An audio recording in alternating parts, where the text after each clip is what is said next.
I get those goosebumps every time. I just have to get the big fella off the bench. Could this be their last chance now? In it comes, Monster to the front post! He scored! Barry Monster scored!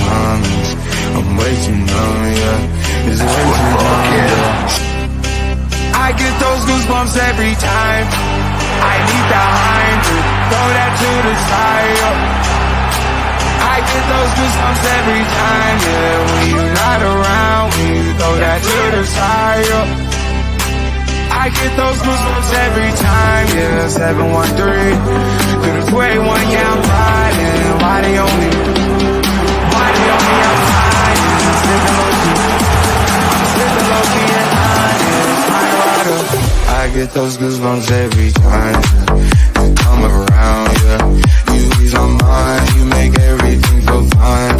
Worry about those times, I'm way too numb, yeah. It's way too dumb, yeah. I get those goosebumps every time. I need the hype. Yes! Get in! Come on. A delayed reaction, but a reaction nonetheless. We're here, we're live. Imagine it's just straight after the game, because that's what it feels like to us. Yeah. Chris, on time as usual. Great to see you. Yeah, do you know what? I'll just message you boys then. And I hope she hears this. Yeah, for some reason she decided she wanted to talk about what we're getting some of the kids for Christmas at 8:26. I was like, love, your timing is impeccable. I'm like, I've got to go upstairs. Oh yeah, no, but I've just shown you this. And I was just like, that was tactical. She had ideas in her mind there. Oh, too right. Yeah, just get anything. Yeah, just get it. Yeah. I'm onto it. I was like, don't do anything. Just leave it a minute. Yeah. You've even put that in the chat. You put this whole story. Pete, how are you? I'm good. I'm good with regards to Newcastle United. I'm not good within myself. I've been ill the last couple of days, and I have to be honest. I thought on Saturday it was partly because I was hungover for a very heavy night with the 12-man boys. Great night.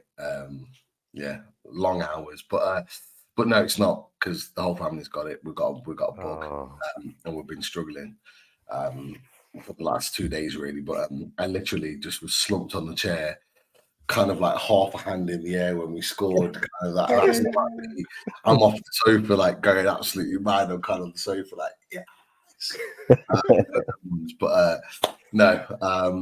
look, I'm here, ready to talk to you boys and celebrate what was a truly fantastic win.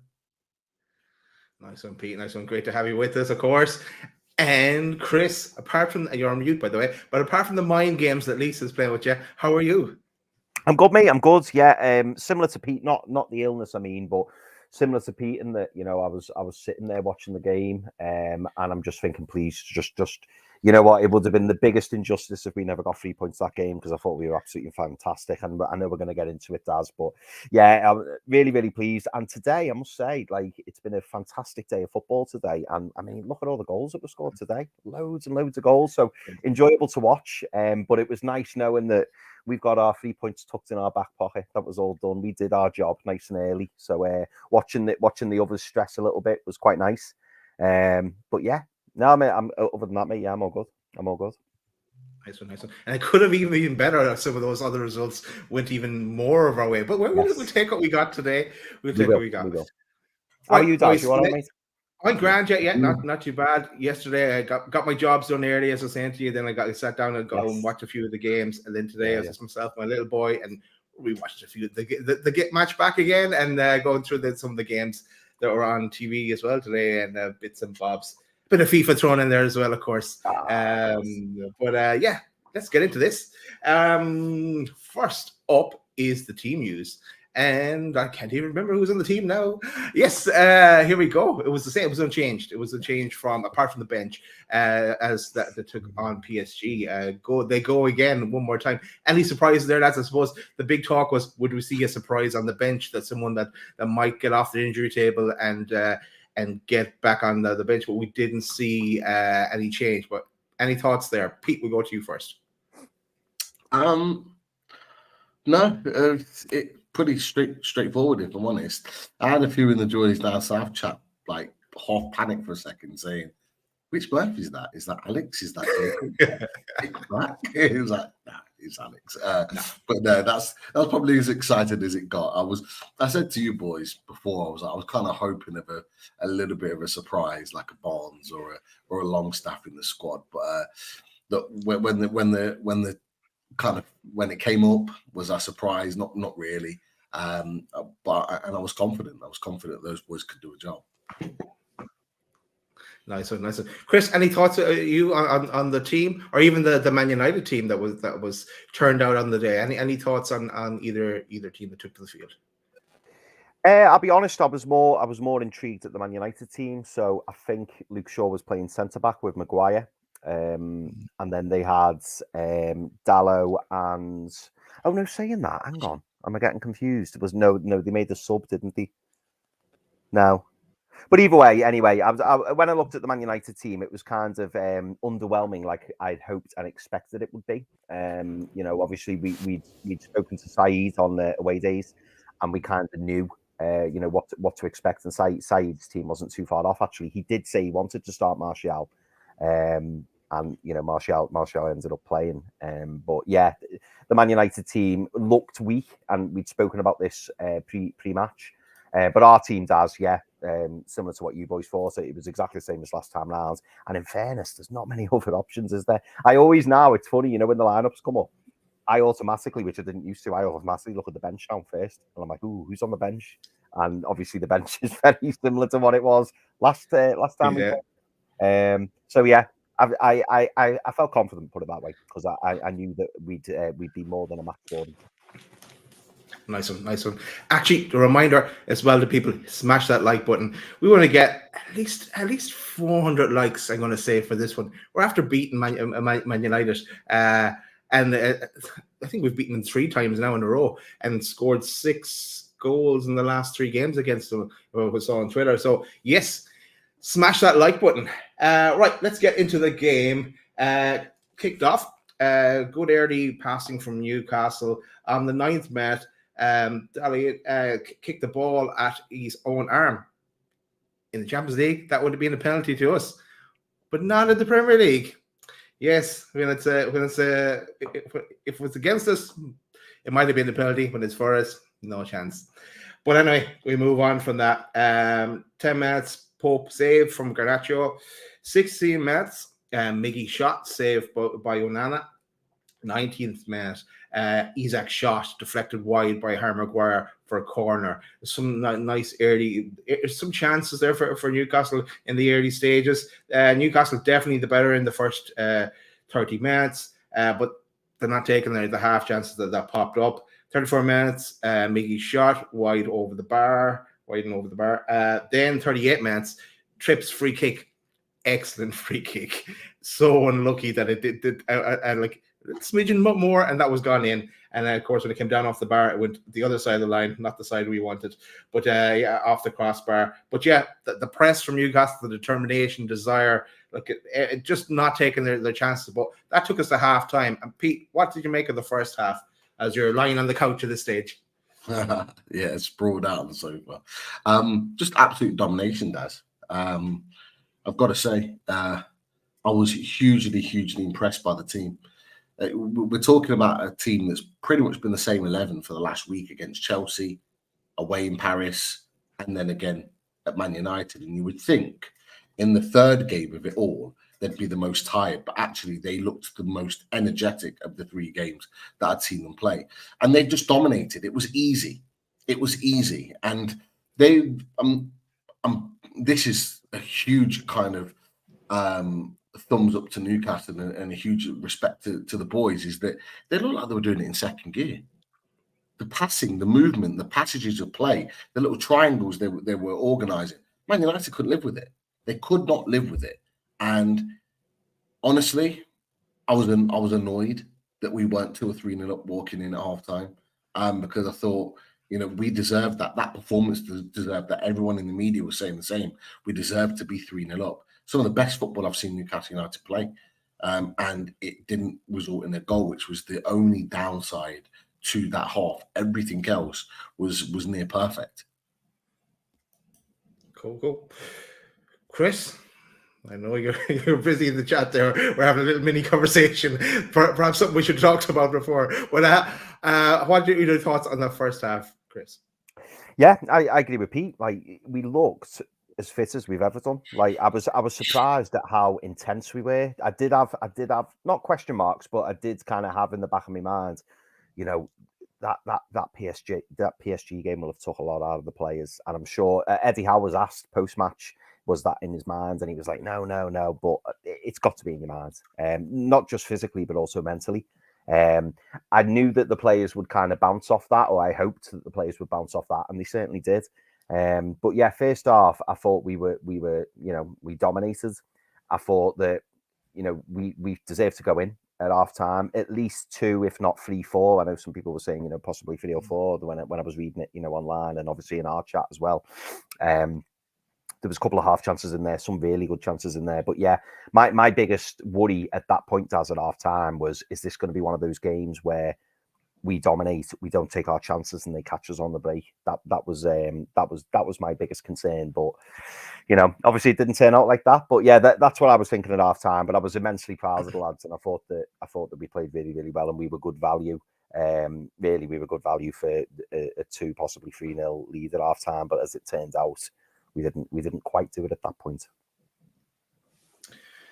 So let's get into that second half, because Newcastle started where they left off in the second half, and on 54 minutes there was a lovely passing move, and I'm just setting myself up here.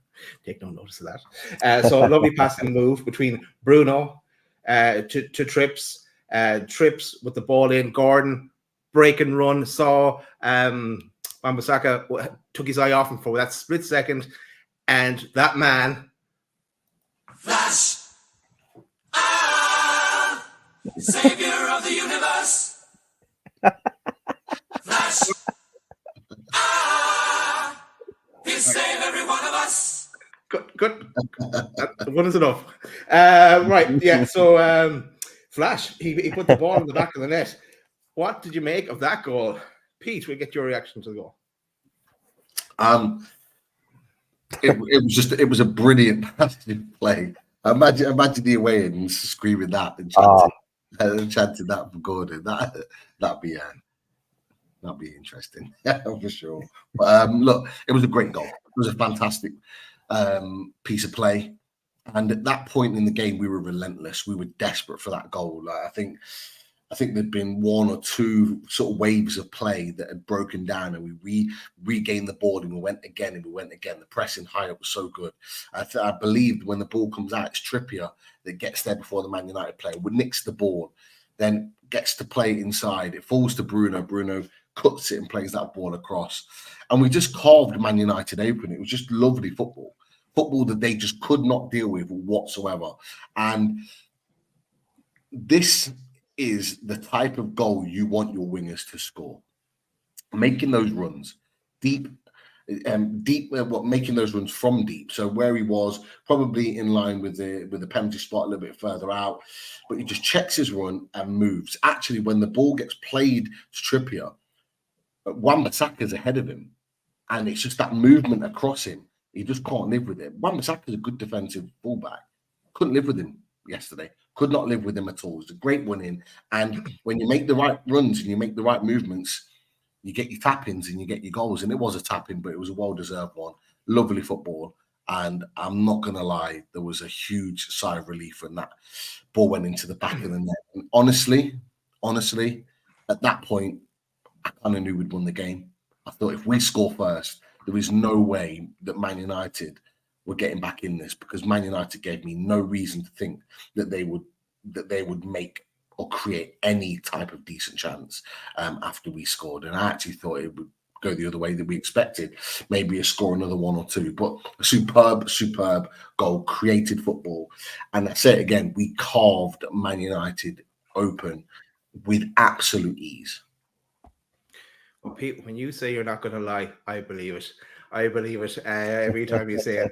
But for Chris, for me, Anthony Gordon, he's a miracle. Is he for you? But Flash, he's a miracle. Is he a miracle for you, Chris? Stop.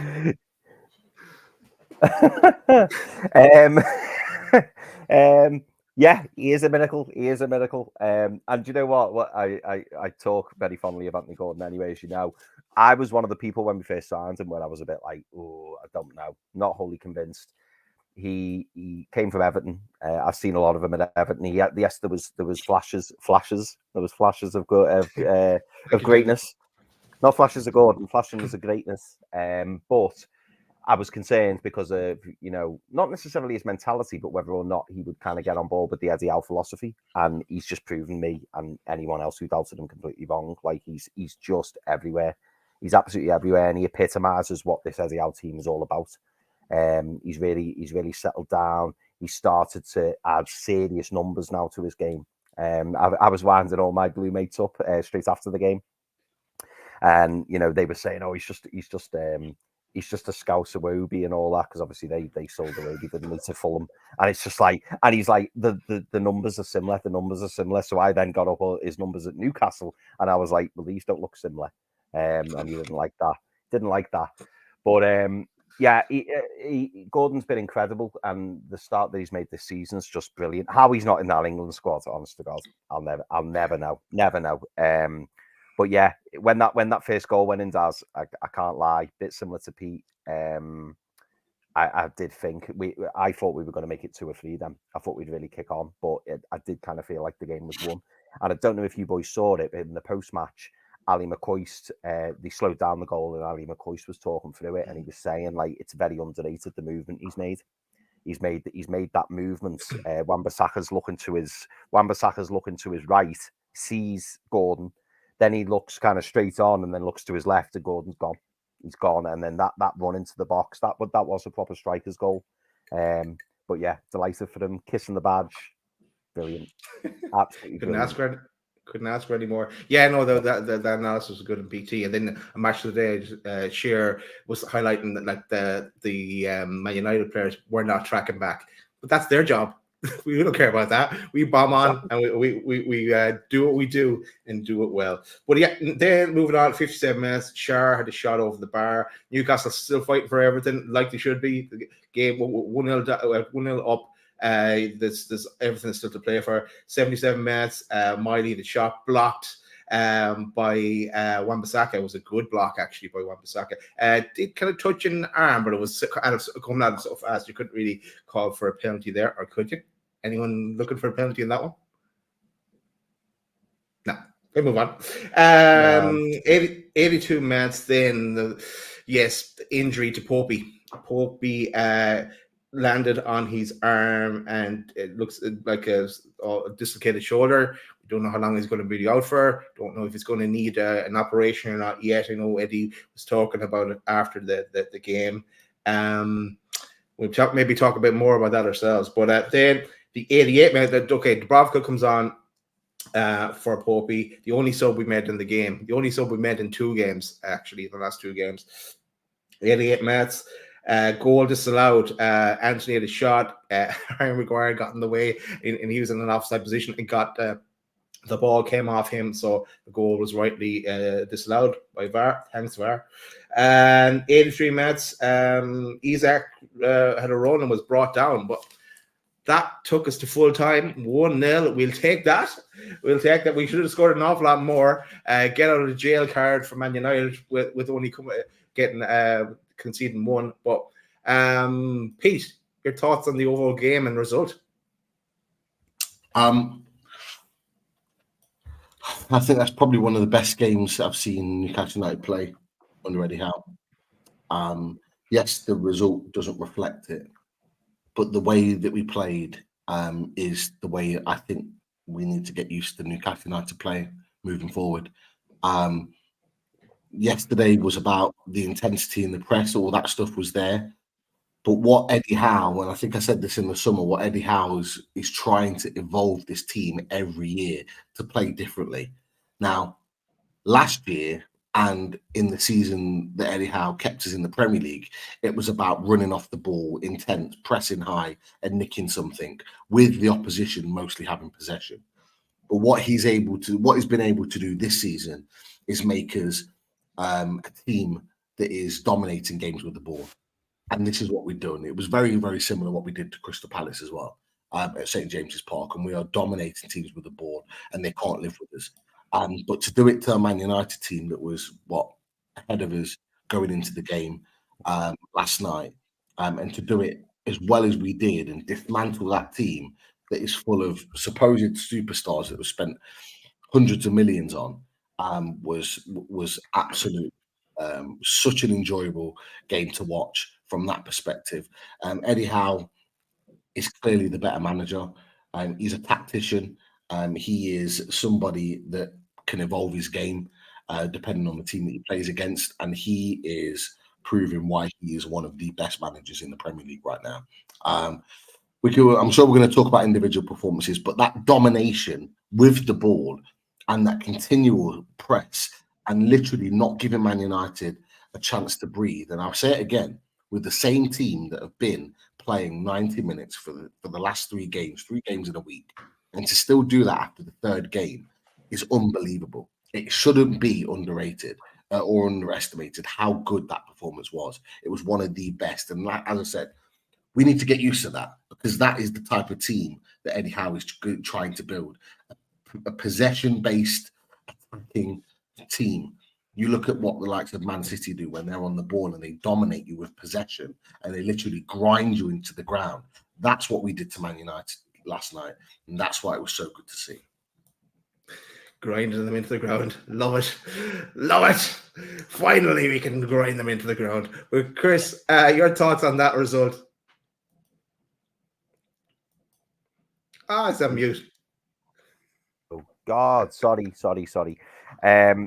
Brilliant. A really important 3 points, but more importantly for me, it was all about the performance and the way that we beat Man United yesterday. You know, when you look at some of the scorelines this weekend, anyone who hasn't seen the football will look back and go, "Oh, Newcastle narrow 1-0 win," but it was far from that, and we absolutely dominated them. And it just made me. I think I even said this to Lisa when the match was on. I was like, it's bizarre watching this now from where we were a couple of years ago, where Man United are coming to St. James's Park and they're desperate for a point. They're desperate. They would have took a point all day long yesterday, and we were just knocking at the door, and there were so many fantastic performances. But all round, injuries aside, even it was a fantastic performance. But you know, we all know the position that Eddie Howe's in at the minute, where he hasn't got the personnel to be able to change things up or make moderations. And what are we now? I think we've dropped to 6th now, haven't we? I think Tottenham are ahead of us now, but 6th in the league. And we're very much within touching distance of that top 4, despite having all these injuries. And the fact that we did it in the emphatic way that we did, and we really put Man United to the sword last night and embarrassed a lot of their players, it's just great to see. It's absolutely great to see. And I just think now, you know, imagine boys, when we've got like a full strength bench. Got a full strength bench, and we're just, you know, what game was it? I forget. And we did do. We were all on for the match reaction. I'm trying to think what game it was, and I think it was like 60th, 70th minute, and we brought like Isak, Tonali, Miggy, and I think it was Elliot Anderson on, and it was just like that changes games, that wins games, having the ability to be able to do that, and we don't have that at the moment. But the lads are still going out there and they're still putting in fantastic performances. And I don't know whether we're going to go into it, but there was some absolutely fantastic performances last night. We're going to get into that next. But I keep saying to my Liverpool and Man United friends as well that this is just the beginning. We're only getting started here. And as you said, we have a bench. When we have a bench to add to what the young lads they're coming through as well, it's just going to be... maybe next year we could be challenging up in that top 3. You never know. But yeah, let's talk a bit about, so who's your, first of all, because I will forget it, here's the team photo. The team photo we all love to see. Now, I'm not zoomed in on this myself to look at it since, but everyone is in there. Even Popey. Popey is smiling as well, putting on a brave face. Fair play to him. But yeah, great to see again. Yeah, definitely. Great to see some of those players. I like that. You get some players at clubs that, you know, when they're injured, they don't go to the stadium and watch the game and support the lads. What we've got this season, if you go back through the last number of games, the last number of wins, when we've had photos like this, we've had all or close to all of those players that are injured in. So like the likes of Willock before he got back from his injury before. You've had Byrne in there, Anderson in there, Murphy in there. You know, some of them might not be in there now. I don't think Wilson or Byrne are in there. If I'm wrong, I might be wrong. But Byrne is in there, yeah. Like Botman's in there as well, and Wilson might be the only one that's not. And what I like about that is that these players want to support the boys. They want to be a part of it, and it does give you a real sort of family feel when they're all together like that, because they all enjoy. You know what I love more than anything, Daz and Chris? There's a video that Newcastle put out. There's little clips that they put out after the game when they're coming up the tunnel and back into the change rooms, and they're all handshaking. And if you look at the line, who they're handshaking, it's all the players that are injured or the staff, and they're all part of it, and they're all saying, "Well done, well done." Sometimes get the owners in there, and I love that. I love that. Where at any other club in the Premier League do you get that sort of family feel? Other clubs, like they'll kind of laugh at it, but they're jealous. They want that. If all the clubs had what we had, those type of photos after the game, and that type of like togetherness, like they would love every minute of that. They hate the fact that we've created this feel, and you can tell on the pitch. You can tell they're fighting. In contrast, if they cut to Rashford, and when he gets taken off, he says, "What am I doing here?" That's what he says. In comparison to what you just described there. Yeah. Don't get me started on Rashford, honestly, because he is a disgrace, absolute disgrace. I'm glad because we benefited from it, but I'll get into it in a bit. Yeah. Yeah. Like, you know what? You've got me all like just go, Pete. Just go. I was just kind of like a bit down in the dumps, not feeling very well, and now you've gone. Here we go. Settle in, folks. Here we go. Here we go. It is. Oh, you want me to go now? Go now, mate. Go on. Go have your rant now. I honestly think it's an absolute disgrace that a player like Marcus Rashford still gets in this England team. I was going to wait till later to speak about it because I know that we're going to speak about Anthony Gordon. Anthony Gordon proved last night that he is miles ahead of Rashford. Yes, Rashford can score goals and has had a good season last season, but he's not consistent. And he lacks so much in his game that Anthony Gordon has. Anthony Gordon is 21, 22 years old. Marcus Rashford is 26. He's been playing in professional football for like nearly 10 years now.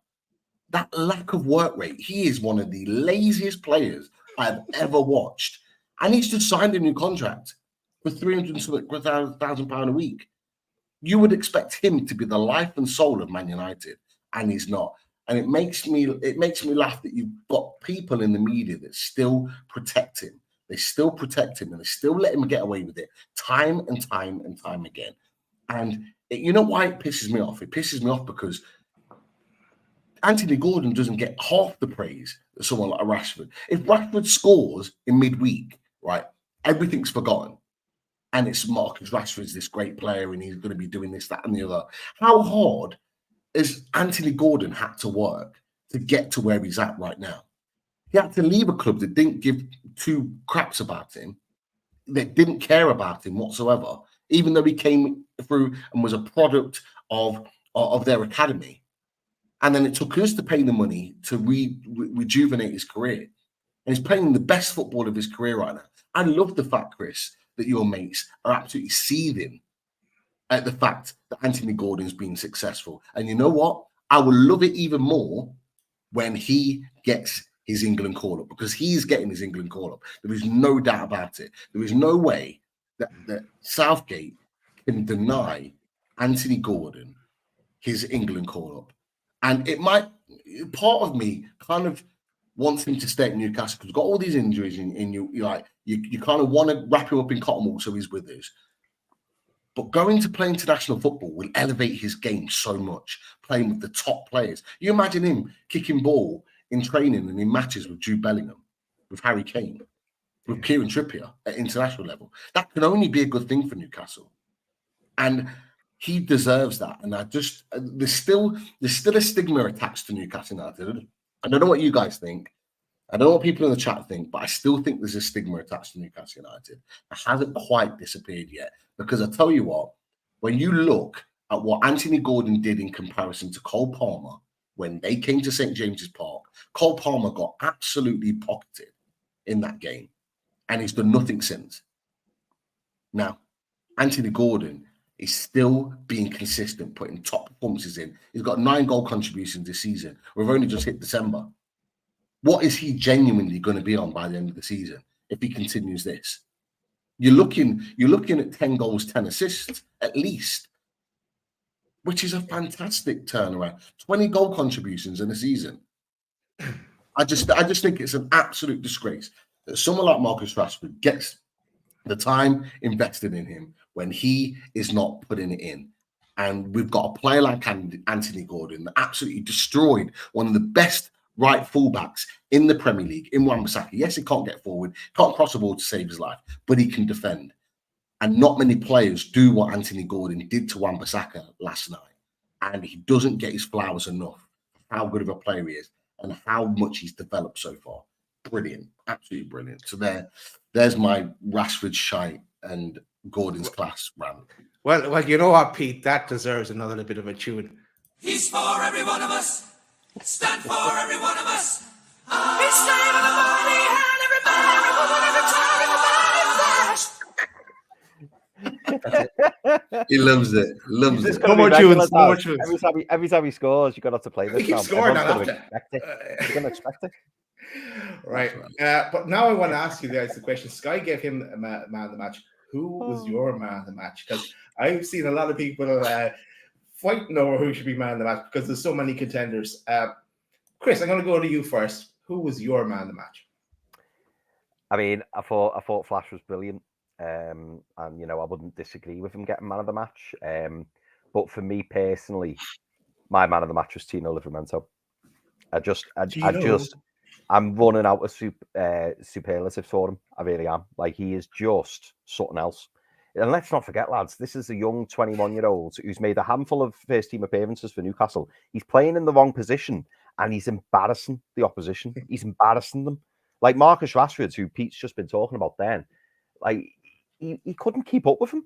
And I was saying to Lisa, I was like, watch this, Lisa. I said, when he gets the ball, I said, look how quick he is. And he gets the ball, and he just runs, and no one can get anywhere near him. And yeah, we spoke about it on a...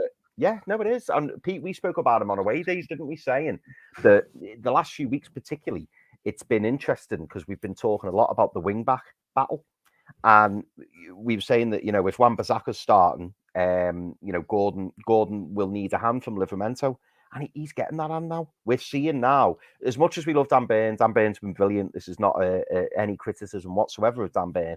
But what Tino Livramento is providing us with is ridiculous. And it was only earlier, I was sitting here before the show, I was sitting here and I was thinking, is there a better English wing back at the moment in the Premier League? Other than, you could argue, Trippier. But Livramento is bombing forward. He's bombing back. And if Gareth Southgate doesn't have him in his squad, it's crazy. He can play left back and he can play right back. And wherever you put him, he's like the best player on the pitch. It's frightening. And, we were all saying, weren't we, when we were linked to him, I hope we get Tino Livramento, I hope we get Tino Livramento. And as soon as the deal was done, I think we all knew that we had a special player. And again, he shocks me. I don't know why I'm so shocked, but he shocks me every time he plays because he's that good. He's that good. It's almost embarrassing that we picked him up for 30 million. It's ridiculous. And he's 21 years of age. It's absolutely crazy. And Chelsea are struggling for left backs and right backs. They must be watching him and thinking, made a mistake there. Because he's outplaying everybody. And I'm saying he's arguably, the best wing back in the league at the moment, form-wise. Probably the best wing back in the league, full stop, form-wise. Because you can't drop him. You just cannot drop him. I think Eddie Howe's probably getting to a point where he's like, where do I play Livramento? Is that going to be his first question when he's looking at his team sheet? Do I play him on the right and maybe put Trippier somewhere else? Or if Trippier's injured or needs a rest or he's suspended, Tino Livramento has to be in this team at the minute. If we lost Tino Livramento, I think we wouldn't half notice it. So yeah, the answer to the question, Daz. My man of the match was Tino Livramento because he embarrassed Marcus Rashford, and this is Marcus Rashford who's on 300 grand a week and is Man United's jewel in the crown, and he just made him look bang average. Marcus Rashford last night looked. He wouldn't get in. He probably wouldn't get in like a Burnley side playing like that. He just didn't look. Get in Sunderland side even. More coming up with that later. Yeah. But Chris, I agree with you on Tino. I absolutely love him. He's a mainstay in my team. I don't want him to ever be dropped now. And I think back to our predictions at the start of the season, and we're going to talk about player of the season. I think I even threw it could be a surprise package like Tino Livramento. But I wasn't expecting he could potentially be that player of the season. Yeah, but let's see how it plays out. But I'm also going to go with my selection here, and I'm going to raise your Tino Livramento and go with this man, Kieran Trippier. Got an assist for the Gordon goal, and he also hit the crossbar with his free kick. And what a free kick! And just hold the comments for 1 second. He also did this little bit of magic. Where is it? Hang on. This little move.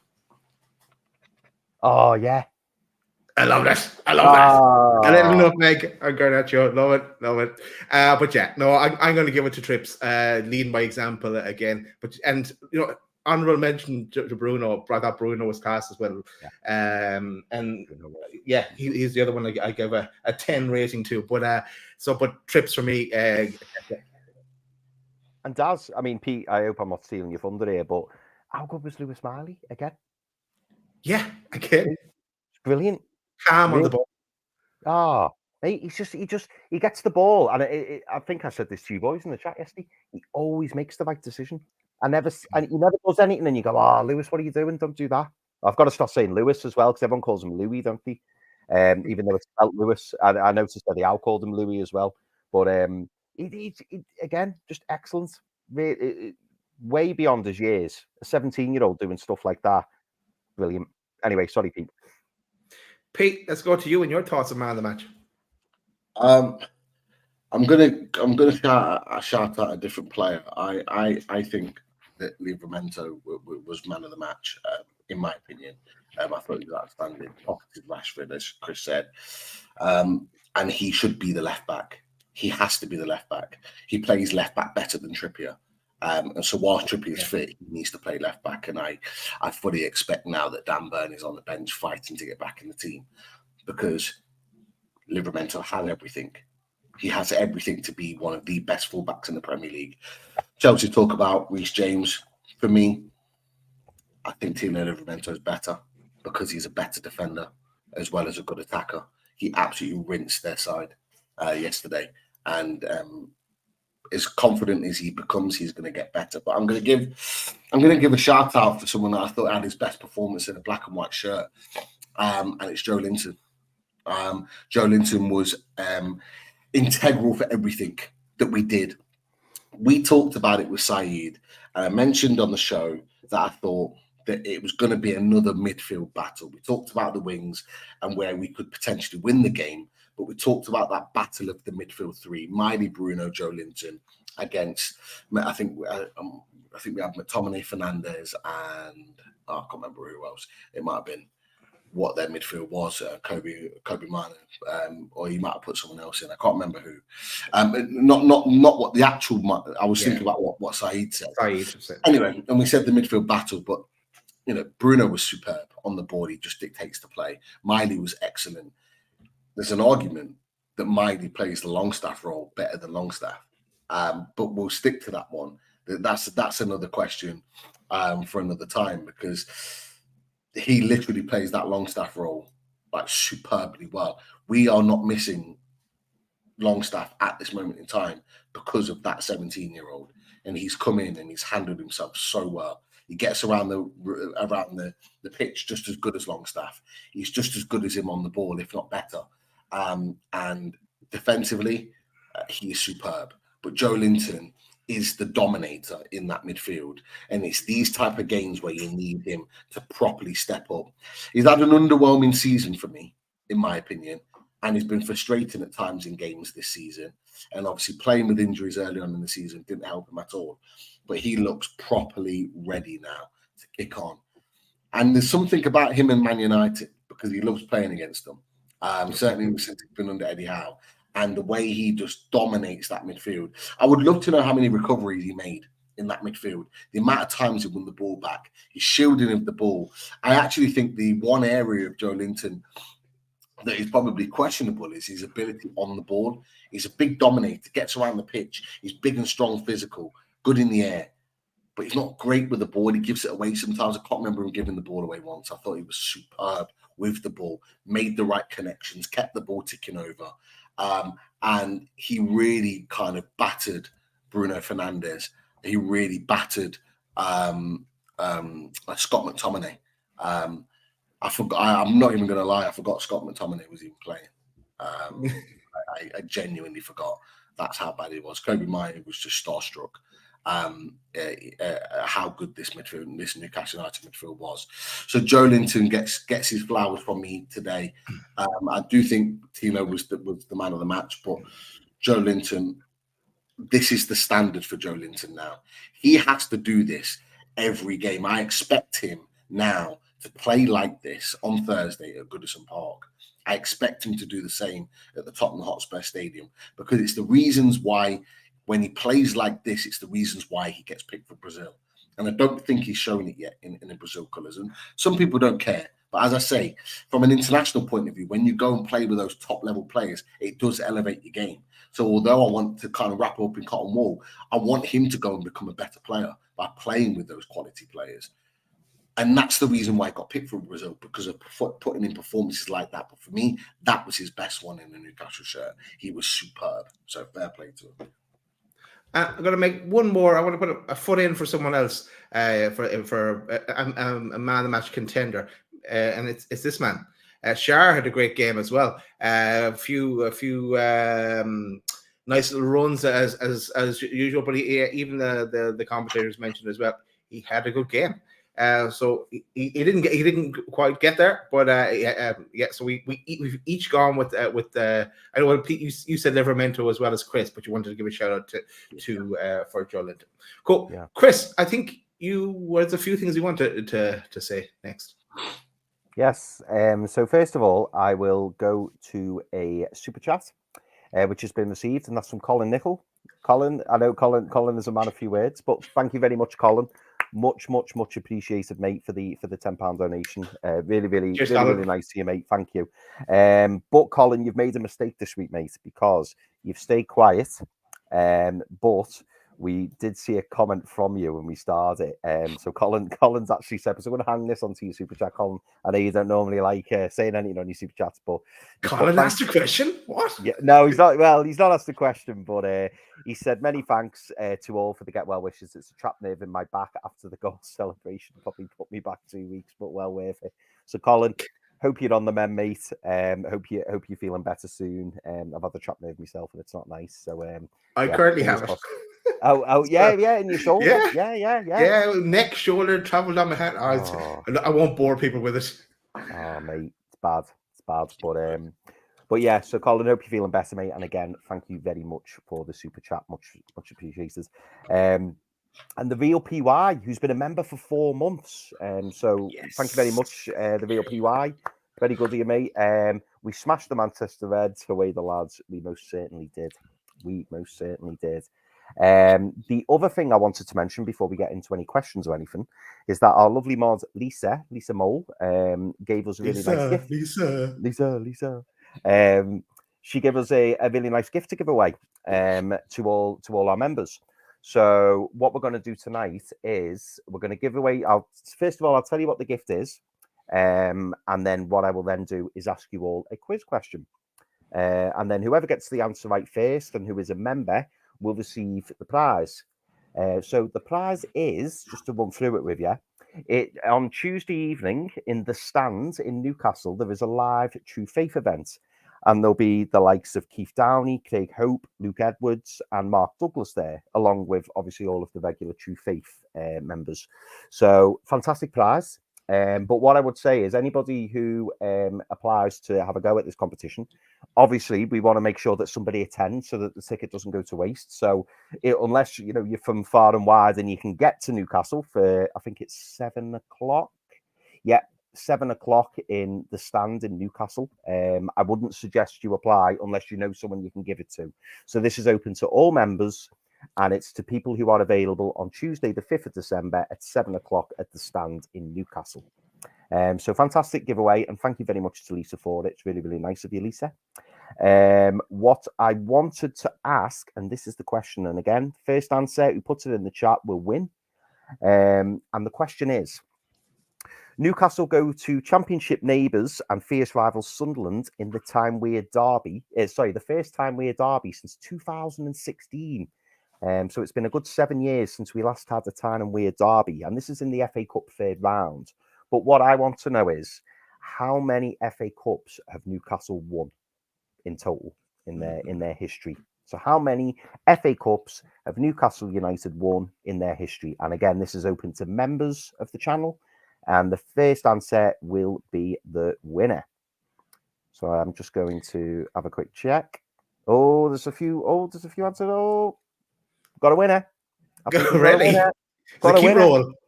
Yeah. No. Imagine keep roll. No. The winner is Craig Lee. Craig Lee. Congratulations, Craig. Congratulations. Yeah, Newcastle United in their history have won 6 FA Cups. And to be fair, I knew the answers to that as well, Craig, because all my Everton mates who keep telling me that Newcastle have got no history, I have to remind them that Everton have only won 5 FA Cups, yet we've won 6. So I did know the answers to that one as well, Craig. But congratulations, mate. Congratulations. All I need you to do, Craig, is drop us a message on Twitter, either myself or the Loads of the Count or Daz or Pete. Drop one of us a message with your email address, and we'll put you in touch with Lisa Mole, and she will forward you the details on for the ticket. But congratulations, Craig. Nice one. Get sorted with that one, Craig, and enjoy the show. Let us know how it is. There. Any little bits of information, bring it back to us as well. So nice one. And thanks, Lisa, again for donating the gift. Yeah. Lisa, a legend as always. Right, lads, I've got a question for you now. I haven't looked at the questions in the chat, but I wanted to throw this at you. Now, with Popey now injured and out for the foreseeable, we don't know how long.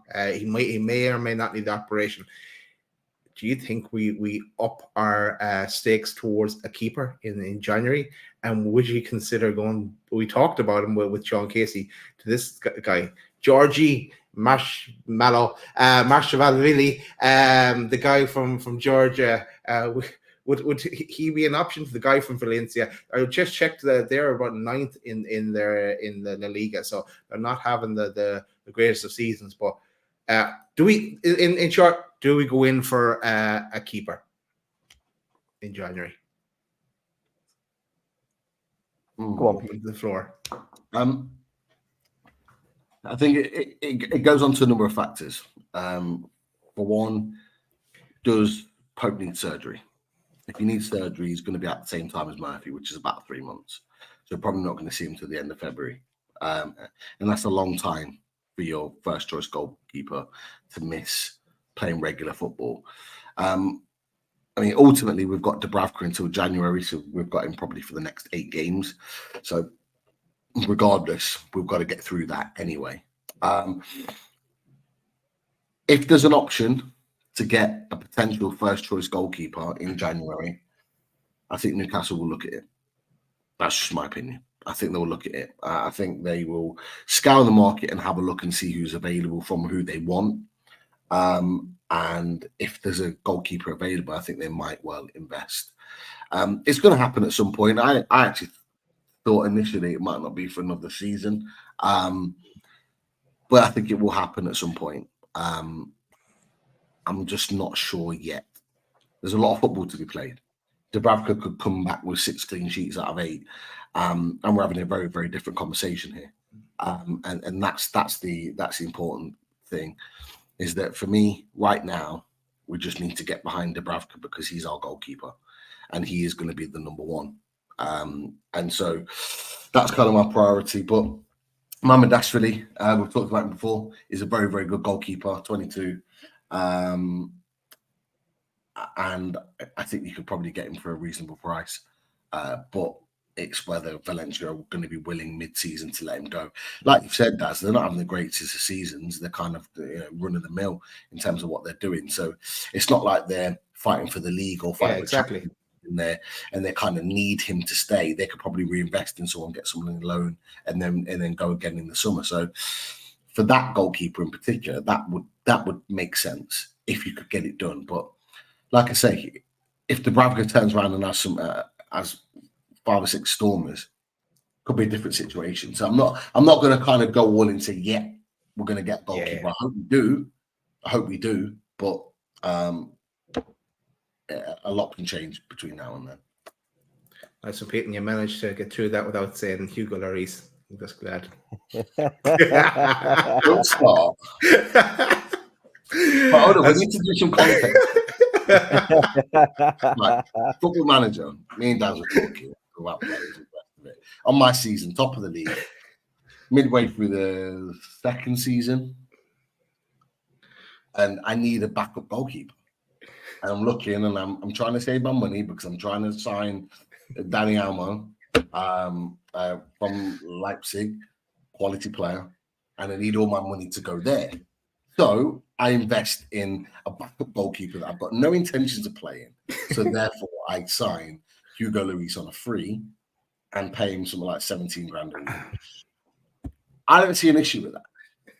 As a backup, he's not going to play. Pope's going to start every week for me. But I don't know.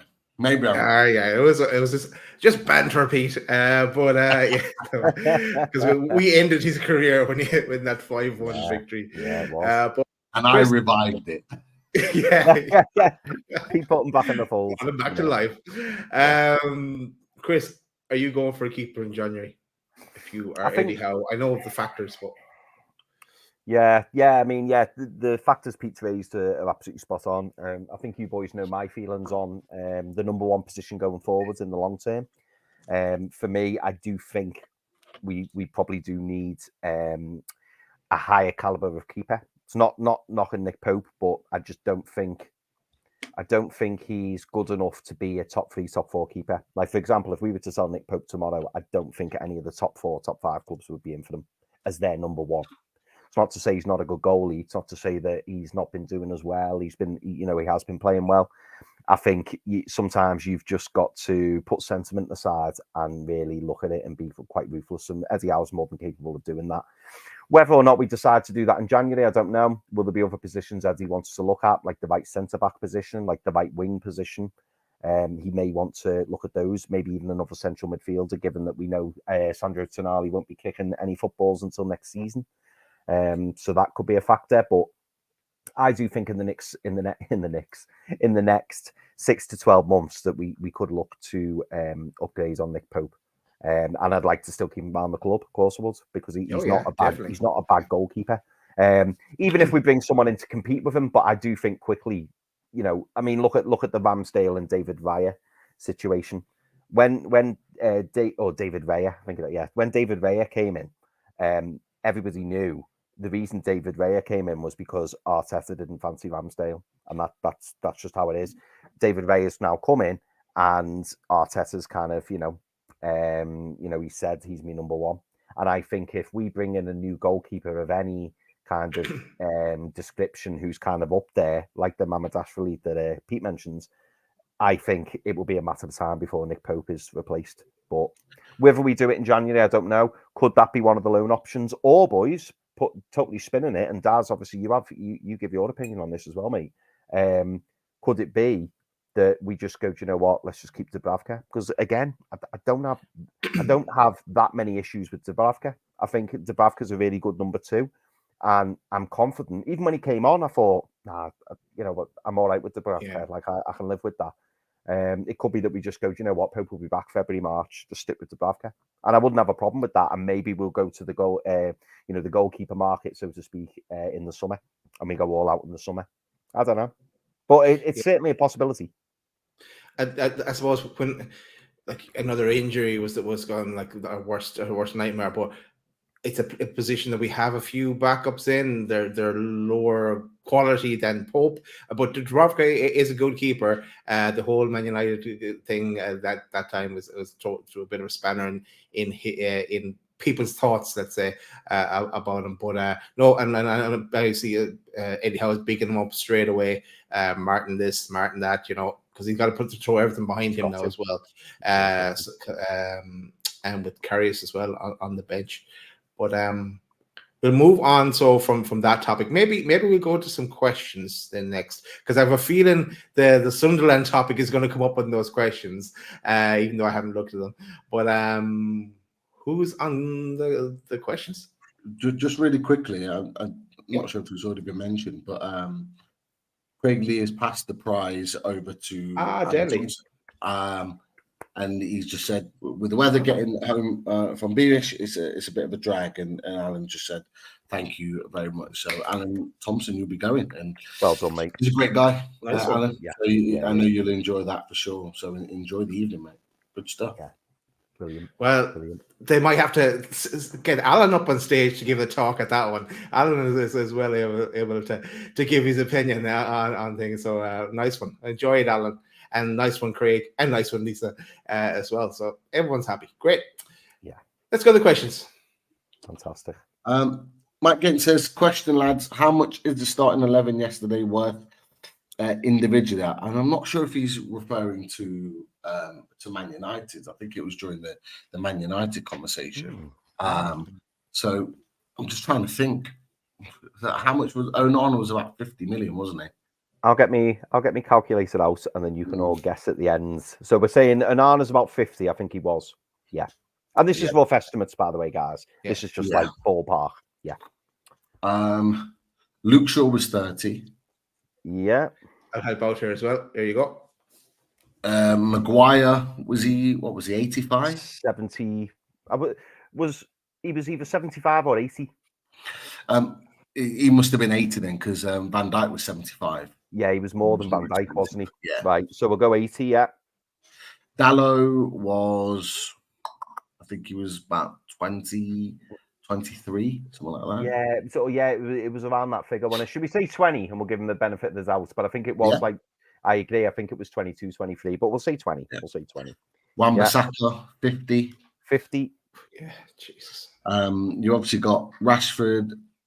Garnacho's academy as well. Yeah, Kobe Manu, McTominay, they're all academy. Garnacho, Rashford, Martial was, I think his total deal came to 60.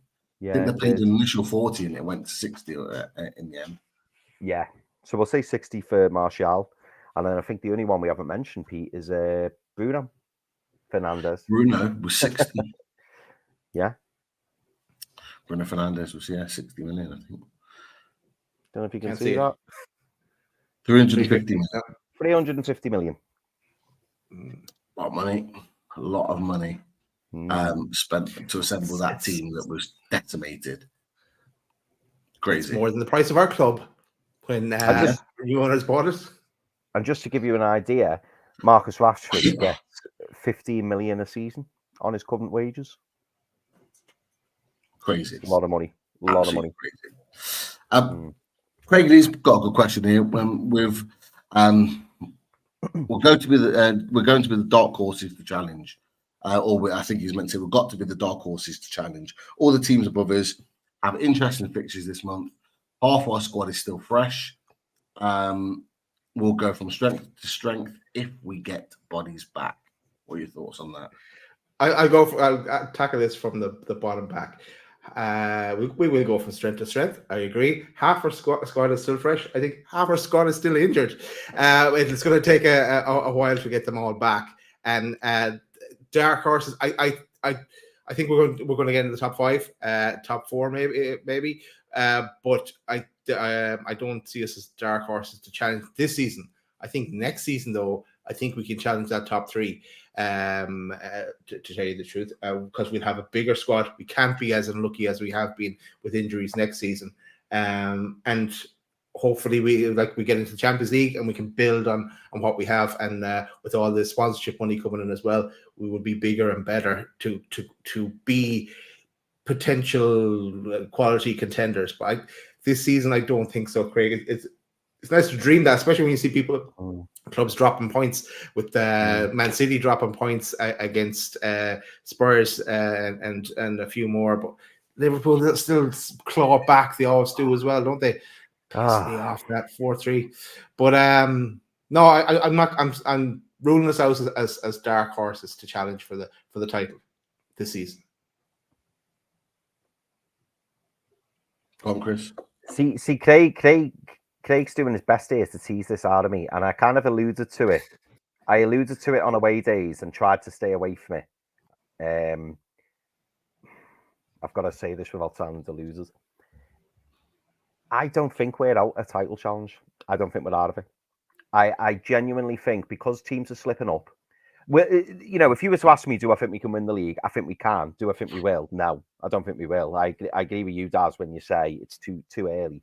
But what I would say is, I wouldn't automatically look at us and go, "Oh no, we're not strong enough," because I look at our team at this present moment and I think we're without so many players, and like we're putting in performances like we did yesterday, like we did in the Parc de France, like we did at St James's against Paris.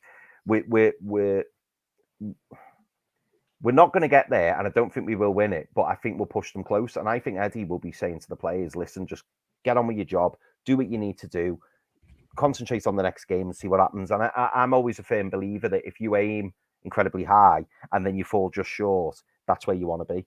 So if we're aiming for the title challenge, or we're aiming to mix it with that top 2, top 3 that we all know is Man City, Arsenal, Liverpool, if we aim to mix it with them, and we even leave it where, we end up getting pipped with like 3-4 games to go, chances are we're going to be fourth.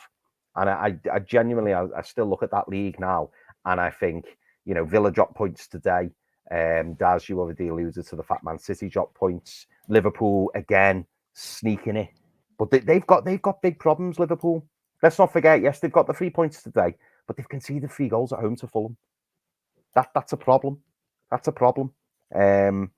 And I do believe that when our players start coming back, and as long as we can avoid any further injuries, I think there's an opportunity there for us to really kick on. I do. And yeah, Pete or Daz, whoever's brought that up, thank you. Just look at the league table. Just look at it. We're 7 points off top. 7 points off top, and we've barely got an 11 to put together. And I think, I think it was Pete who said it. Is it January, Pete, where we start getting some lovely fixtures? No. In January, our 3 fixtures are Liverpool away, Man City at home, and Villa away. So they're tough fixtures. Right. But what I meant by that is that if you look at that table that you just had up, like they're three of the top current 6 that we won't have to then play again, because we'd have played them all twice. Yeah. This is the kind of thing that I've been saying on 12 Man for a while. When they're all kind of like wanting to gun Newcastle United down, when the injuries have come in, they want to kind of jump on us. And I've said, like, we'll ride the storm. We could be down there at the moment. We were at 8th, 9th at one point, and now we're up to 6th. Like, one thing I said, and I maintain it and I keep it there. If we can get to the end of this month, right, and be in the top 8, and we're 6th right now, so we're in it, and we can be in the top 8, I genuinely think that we will attack the second half of this season. And it goes back to the point at the end of January. So I'll just say my little bit just because I'm already in that flow. But what one thing, if we're going to improve on this season, we're going to be challenging the top 4. We have to improve our away form. Our away form is not good enough. Yeah. It just isn't. And for me, this is going to be the big test in December, because and into January, because of the 8 games that we've got between now and when we play Villa at the end of January, 3 of them are at home. So we've got 5 away games, and we've got to win. We've got to win a huge chunk of them. If we want to keep fighting at the top end of this table, we've got to go to some of these teams and turn them over. Everton, Tottenham. We've got Luton. coming up. Okay, Liverpool's going to be tough. Villa's going to be tough. But you've got games there that we could and should really get points from. And if we're going to be fighting at that top end, we need to be able to turn those teams over. And that's the key for me. So this is going to be a really testing period for Newcastle. It really, really is. Because the fixtures are not easy. They come thick and fast. In between that, we've not even talked about AC Milan. We've not talked about Chelsea away. We've not talked about Sunderland away. We've got big games. You look at that early January, the 3 games. You've got Liverpool away, Sunderland away, Man City at home, all within the week. That's massive. Yeah, that's massive. All within like a week or so, you've got those 3 games, massive fixtures. Yes, Sunderland are in the Championship, but that's a massive game. You want I don't know whether we talk about now, but for me, I want us to go full strength against Sunderland. I want to. I do. And to be fair, what was really interesting actually is a few people have tweeted and kind of copied in Meardown on social media and said, "I want full strength. I want everyone wearing black and white." Kind of you thinking like, is he really going to listen to that? But fans are really adamant on it. No wearing the Saudi green. Everyone wearing black and white. Go full strength, and really kind of put them to the sword. And that last one, go full strength, I agree with 100%. I want us to put that team to the sword and win that game. But I don't see us challenging the title this season. However, I'm not convinced that Man City are going to win it. No. I'm not convinced. I if you want, I can put it up the table again, but I can't see us. 1 second, let's share it again.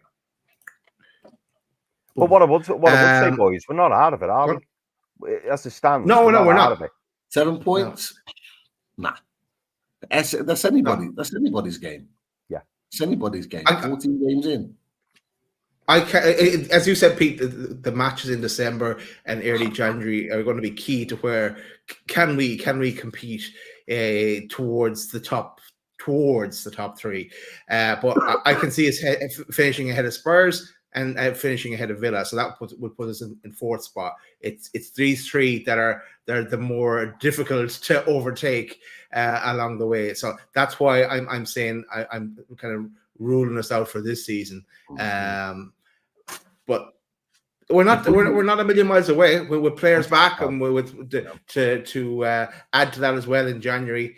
Who knows? If we win our next 5, so that's Everton on Thursday, Tottenham away on the Sunday, and then I think it's Fulham at home. Then I think it's Luton, Forest. There are 5 games. It's on, man. Yeah. If we win those 5 games, I see Newcastle United in the top 3. Just my opinion. Yeah, I see Newcastle United being in the top 3 at that point. And you know what? They're all winnable games. They are all winnable games. But it's but we've got to go and do it. We've got to go and win those games. I fully expect us to put Fulham and Forest to the sword. I fully expect us to go to Luton and win. Defensively, we're better than Liverpool and Tottenham, so we shouldn't really be looking to concede. And I think we've got players that can hurt them. It's whether we can withstand all the blue smoke on Thursday and all the theory that's around, all that sort of stuff, because they will bring that. They will bring that for Newcastle United. No doubt about it. We handled it last season 4-1, comfortable, easy. Probably should have been more. Can we do that again? That's the first test. Then can we go and do what we did last season, go to the Tottenham Hotspur Stadium and beat them? I think we can. I think we'll have players back by then. I won't be surprised if we have a Longstaff back, a Barnes, maybe even a Wilson, like by Sunday. Botman, who knows? But that changes things. Then it changes things, and it's endurance as well, because there's so many matches and all crammed together as well. Like it is a massive challenge, and as you said at the start of the show, Pete, don't underestimate the work that they've done. The same team for 3 games in a row. There's a lot more to come before we get bodies back and get into potential incomings and so on and so forth. And it's always a hectic schedule at Christmas time, anyway. I think you said something that's about sort of getting players back. You might have mentioned it a bit on our chat about, like who's how they're going to get back into the team. How they're going to get back into the team. I'm not sure if you're referring to. I think we were having a conversation about Burn and Livramento. How they're going to get back into the team. We're talking about that, and it's like for me, Barnes, Wilson, Burn, like these type of players. It's not about coming back into the team. It's just being in the squad. It's giving these players a rest. Yeah. Just at 60 minutes, being able to bring on a Wilson for Isak, keeping him fresh. Same with Botman, same with Barnes and Gordon. It's just giving these players a rest and still allowing us to do the job. And it means that we can navigate ourselves better through this period. I just think it'll be, it'll be a good thing having. And I think it's time now. We need people back. For me. We go to the next rabbit hole. Question that we can take. We always do. Great question here from Adam Bailey. Is Miley now above Anderson in the pecking order? That's a great question. I think yes. Sorry, Chris. Yeah, sorry, Dad. I was just going to say, for me, I think it probably works to Miley's advantage that he can the position that we need to fill the most, he can fill. So what I would say is, Elliot Anderson tends to play on the left side of that central midfield. We've got Joe Willock who can play there. We've got Joe Linton who can play there. We've got Sandro Tonali who can play there. With the number 6 role, it's kind of like after Bruno, it's like, well, who else have we got? So I think that works in his favour. But in terms of how he's performing on the pitch, like, it's hard to disagree with. Like, Elliot Anderson's never let us down. Don't get me wrong. I've never watched a game with Elliot Anderson start and I'm thinking, oh, he's not really done much. Like, he always puts in a good performance. But with Louis Miley, he's outstanding. Like, he's really showing signs of becoming a fantastic player. Like, I think we were speaking about it on the show a few months ago, saying, like, imagine when this lad's 22, what he's going to be doing. Like, his escalation could go anywhere. And I think with Elliot Anderson, I think he's a really good player, and I think that he's going to be great for the squad. He too could go anywhere he wanted to go. But I agree with what you initially said then, Daz, in that I think Miley's role in the team, given the games he's played, the opposition he's faced, and how he's performed, right now he probably is above Elliot Anderson, especially given that he can play in that number 6 role. Yeah, I think Miley is above Anderson, but for me, Anderson, the chances that he's got, he's been so unlucky at times not to get a goal. And if you remember in pre-season, he was our best player in pre-season. I'd love to see him come back and be like that again, and have a battle, have their own little battle going on there. Bring that on, but isn't it great to have those options though, and link it into strength and depth on the bench then as well to give players a rest. It's crazy to think, isn't it, Daz, that we could play a Geordie midfield 3 of Elliot Anderson, Sean Longstaff, and Louis Miley, and we'd all be like, yeah, that's all right, that'll do. I think we compete. So to have that nucleus of Geordie talent within the team is brilliant. But what do you think, Pete? Would you put Louis Miley above Elliot Anderson in terms of his reckoning in the squad at the moment? I would. I think I've seen enough from him to feel like he's ready to play first team football. He's been thrown into the Lions Den, Chelsea, PSG, and Man United, and come out with flying colours. For me, he's ready. It goes back to the point that I mentioned about Elliot Anderson a while back. He's a left winger. He's not a midfield 3. He's been playing that role because we've needed him to, because of injuries and various other things, and done okay. He's got better as he's played more in that position. But ultimately, he wants to play left wing. I think Eddie Howe wants to play him left wing, but then you've got Barnes and Gordon that are probably ahead of him. So he will just be that player that will shift between the two positions. But Miley, he's a dead set. He can play. I mean, ultimately, he's not even playing as a 6. He's playing as an 8. He's playing the Sean Longstaff role. Bruno's playing as the 6 and dictating the play. And Miley's playing as the 8. He's the connector on that right-hand side. And you could argue he's playing it just as good, if not better, than Sean Longstaff. And that's the biggest compliment I can give him, is that he's come in and he's playing better at times than Sean Longstaff has. And you think he's only 17. You get it, like you said, in a few years' time, I fully expect him to be in the under-21s very quickly, and I wouldn't be surprised if within a year or so, England are looking at him and tying him down. I genuinely think that, because I just think he's got a lot of football to play for Newcastle United, and I think, Joe Willock plays like that are really good, and they're going to come in and they're going to make a difference to this team. But Louis Miley's not going to let up his position easily, and he's going to want to keep playing. But I love his humbleness. He doesn't get over it, egged by anything. He's just very down to earth and respectful, and I like that. It goes back to another question, actually. It's not up on the chat, but I want to ask you boys. With the conversation we've just had about Miley, Anderson, all the rest of it, do we need to sign a centre midfielder in January?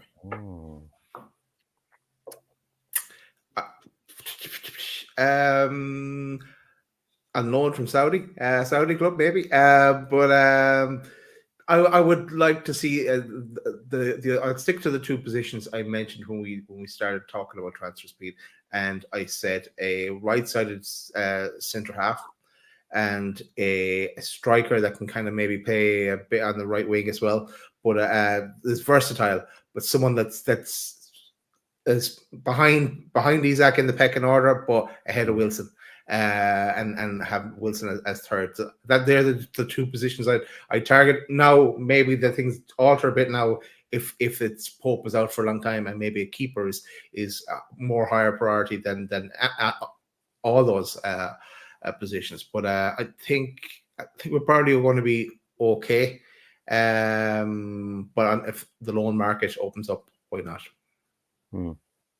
No, do you know what? It's a really, really good question, and I've changed my mind twice, but I'm going back to my original. I do think we do need a central midfielder, but I'm gonna spin the question back at you, Daz and Pete, which I always like to do. Say we don't sign anyone in January. I'd like to sign a central midfielder in January. However, there probably are more pressing positions that we need. But if we were, so say me, Dad, the owners, Amanda, go to Eddie and go, listen, you want this central midfielder. We don't know who he is, but say you want this central midfielder. And they go, listen, Eddie, you've got to sacrifice one of the current central midfielders. And Pete, you've already alluded to this, so I kind of have a feeling I know what your answer would be. But if we were getting our dream central midfielder, who Eddie Howe adores, Eddie Howe really wants, and he'd take us up a notch, which of the central midfielders currently do we sacrifice? Because I do believe we've probably got too many if we bring in another one. Who gets sacrificed? So you're saying of Joe Linton, Bruno, and Sean Longstaff, and Tonali, and Elliot Anderson, and Louis Miley. So we already you're going. We've got 6. Joe Willock. And Joe Willock. So you have to sell one, is it, to bring in the superstar one? Okay. Yeah. Who are you? Or you could loan one out, maybe, I suppose, but maybe that's cheating. But who do you think needs to be sacrificed? If you're asking me to sacrifice one out of that midfield, I'm probably going to go Joe Willock. I would probably think Willock too. If you're having to sacrifice one, you probably have to sacrifice him.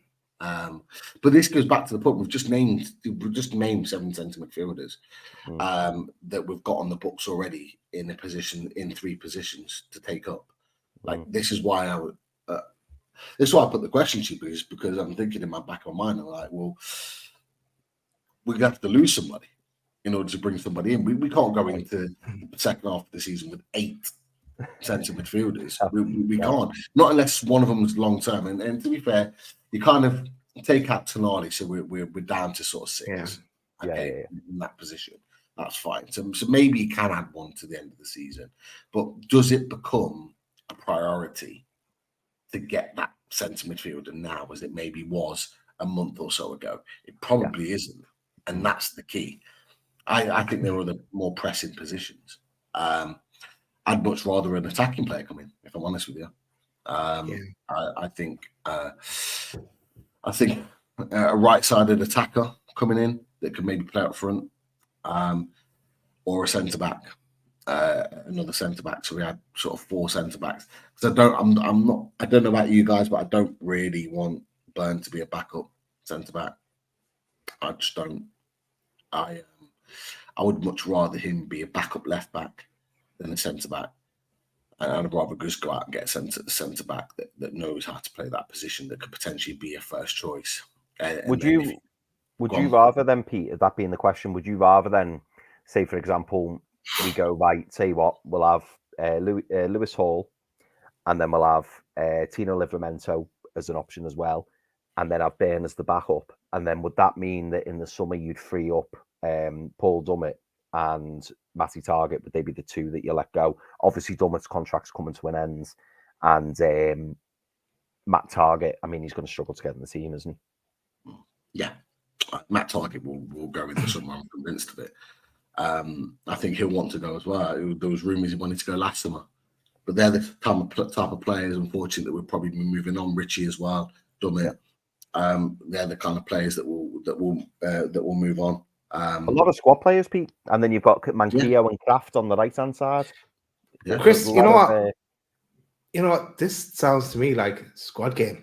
Squad game has been talked about already, and yes, it's back, and it's going to be in a new format again. There's a couple of different levels this time, so probably won't bring it back till towards the summer though. But I'm looking forward to that one already. We've already talked about this one. Do we play a weekend team against Sunderland, or do we go at it with every full first team player? I've already given my response on that, but what do you boys think? Go first. Yeah, I think. Do you know what? There is also something in the back of my mind though, saying is it a temptation to kind of. I'm not saying play a weekend side, because it's gone at the Bruce days where I feel like there's certain players who would just really bring our quality down. But if you were to say to me, for example, give Bruno a rest, play Sean Longstaff because he's fit. Like I'd kind of be looking at that and thinking, because yes, we want to go there. Yes, we want to win 9-0. But at the same time, as long as we have a squad out there to get the job done, like Pete, when you were first talking about it, I was thinking, I don't think he is, but if Callum Wilson was fit, would you go, do you know what? Save Isaac for the weekend, because we really need, because Callum Wilson is going to cause their centre backs lots of problems. Do you know what I mean? Harvey Barnes is going to cause the right back lots of problems. I don't want to send out a team. Like if you said to me, "Oh, let's drop Trippier and bring in Manquillo," I'd probably go, "That's a bit too much." But we've talked about improving that underbelly, and I think we have, and I think that we've got now a squad of players who no one's going to let us down, if that makes sense. And I just don't want to lose sight of the Premier League. I just don't want to lose sight, because getting in that top 4 next season is integral. And what I'd hate to do is to beat Sunderland 4-0 with our best team, and then you see the lad struggling, or someone pulls up, or something happens, and you go, "Oh, should we have gone all in? Like, would the 2-0 have done? Just to get the job done?" That's my only thing. But I don't want to just throw anyone out there. I want us to put a really good team out there. I think it's going to be an opportunity that the players are coming back and they're trying to get back into the squad. Like they're normally first team starters as it is. So I wouldn't class that as being weakened, but it's just maybe players that need minutes as well, and to get up to full fitness, and no problem with throwing them there. A mixture of that. And I think Eddie will know as well the importance of the game. He's not going to put out a weekend squad in that game for sure. You can't have your first time with a derby in 7 years and get knocked out in the third round by Sunderland. It just can't happen. Can't happen. And that's the thing. Like you talked about those players there. they can all be brought off in 60 minutes and 80 minutes. You can make 5 subs, so you make your changes then when the game's done and dusted. Yeah, like for me, Trippier has to start. For me, Bruno has to start. For me, Joe Linton has to start. For me, Anthony Gordon has to start. For me, if you, like you've said, if you're asking me between Wilson and Isak, I'd probably be playing Callum Wilson in that, because he just knows how to play in those type of games. I think he'd just be able to maneuver that game a little bit better. I think he'd get a lot of joy.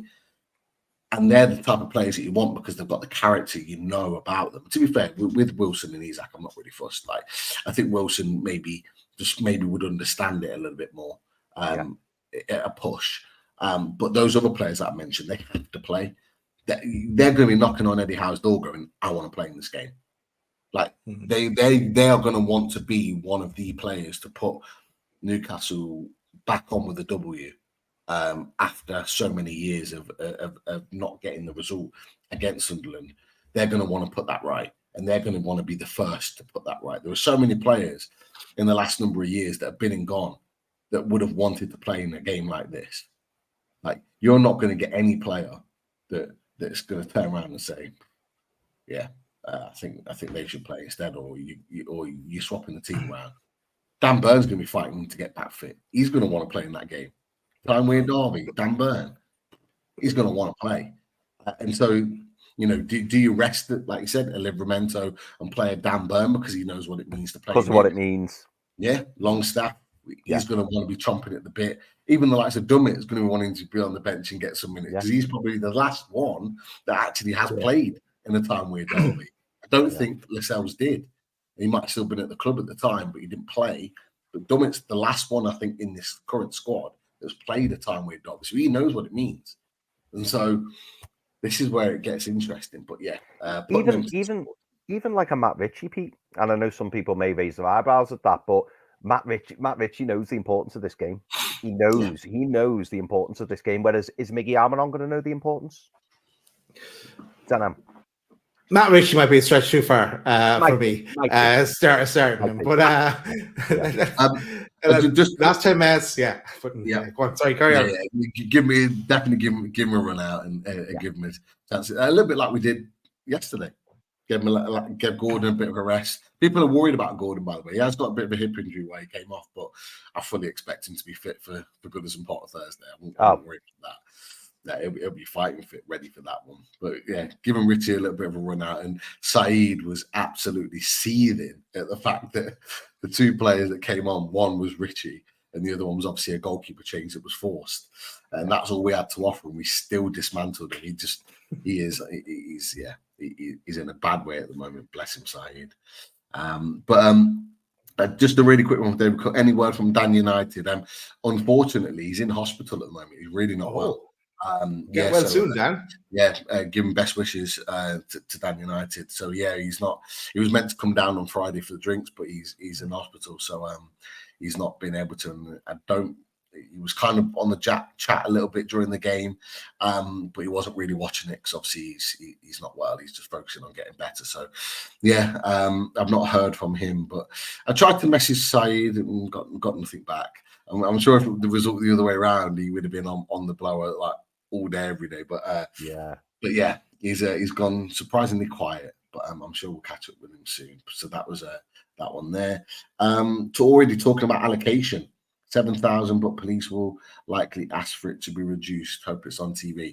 That game is on TV. Has to be on TV. Alan Shearer, FA Cup, BBC. He's going to want to be. He's going to want to be at that game and report. TV gold. Oh, 100%. That game is on TV. It's just a case of when it's going to be. I kind of hope it's not a Sunday. I kind of hope it's a Saturday game. I don't know about you. What do you think, boys? I don't want it to be the early kickoff. If it's going to be the evening kickoff, I don't know. What do you think? If it's going to be on TV, but when would you want it to be over the weekend? Sorry, Pete. I hope it's on a day that my wife is not working, so I can sit down and enjoy it thoroughly. But whenever it's on for me. It's not going to matter so much. What about you, Chris? I think I mean, the police won't like this because obviously it just gives people more time to kind of get ready for the game. But I think a nice Saturday evening kickoff would be nice, nice at R5 or something like that. But I bet the police, if they had the choice, I bet they'd want to put it on at like 9 o'clock Saturday morning. But I don't. Yeah, I think it'll probably be an early kickoff if I'm honest. Maybe at worst, yeah. And I think there'll be a few people. If it is on Sunday, there'll be a few people ringing in on Monday saying that they don't feel very well. I'm thinking it's going to be a Saturday, like 1:30 kickoff or something like that for that reason. And that might link with the allocation is with regards to the TV time. Because if it's on TV, which I fully expect it to be, I think they may up the allocation because it's at a time where you've not had all day to be drinking. I think they may reduce the allocation if it's in the Saturday evening, like you said, Chris. But I think if it's on a Sunday, I think they might keep it to it because with the FA Cup, you should have a big allocation. And look, there are so many Newcastle fans, even like young Newcastle fans that got season tickets now that are going to games that have never been to a derby, timely derby, that they're going to want to go and experience that for the first time. Cool. All I hope is that there's no fighting, there's no kicking off or anything like that. Is that there's a rivalry and that's okay. We don't like each other, that's not a problem. But let's not kind of like ruin it and take it to those kind of lengths. It doesn't need to be like that, but we'll definitely go there and ready to cause mayhem. That's for sure. Right, a few more questions. Some really good ones actually. Let's go with Michael Palmer. What do you think the budget will be in January now, lads? And do we sell anyone up to that? I wasn't thinking about selling anyone at all until Chris raised that question about the devil's advocate question about selling someone to bring in someone else. But I have no idea, Michael, what the budget would be. It's for me, it's impossible to kind of know. It'll be kind of the usual. If there's a player that they like, that they can get, we saw in the documentary they wanted Gordon that time, and they went all out, and they stuck to their guns, and they got him for the price they were willing to pay. What a price that was! It turned out to be as well. But I have no idea on the figures here. What do you think, Chris? I don't think it'll be astronomical, but I think we're going to see in the coming windows opportunities like we did with Maxi. I think we're going to see. I think there'll be one, possibly two per window of players leaving who we're not necessarily thinking will leave. And that I'm not trying to be cryptic, by the way. I'm just saying, like, I don't know. Say someone come in with a 15 million offer for Jacob Murphy. I think we'd listen to it. I think if someone came in with I don't know, again, just to play it off the top of my head, if someone came in with a 20 million offer for Miggy, I think we'd listen to it because it just allows you that room. Obviously, there's certain players we won't want to talk about in that breath, like Botman and Isaac and Bruno, who are our gold chip players. But again, if someone comes in and goes, I'll give you the 100 million for Bruno, look at what the opportunities that opens up for us. I'm not wanting it. I'm not hoping it happens, but we're there to wheel and deal. We're there to improve the squad and move on as a club. And I think there will be some casualties. There will be some people who leave who we weren't expecting to leave or that we don't want to leave. But I think inevitably it will happen.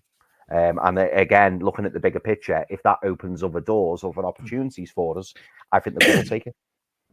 Yeah.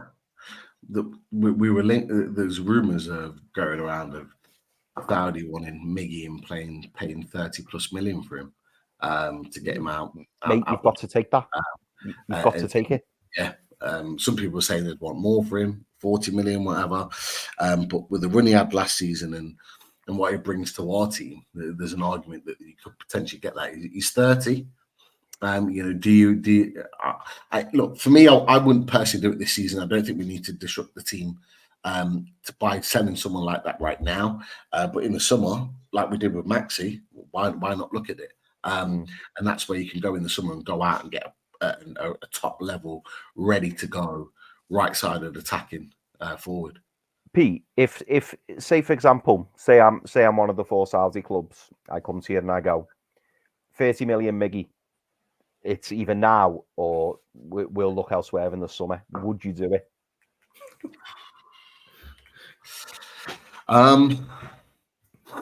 Honestly, you're on about in January. Yeah. Honestly, I don't think I would. Really? And the reason being, the money's great. The money's great, but losing Miggy, you need time to replace someone like that. The way he links the play, the way he creates, like you need to have someone ready to go. If we don't have someone ready to go, but we just take the money, we're actually in a worse position because we've only got Miggy and we've only got Murphy, who's currently injured, that can play that position. And Miggy gives you something completely different than any of our other wingers gives us with his electric running, his link play.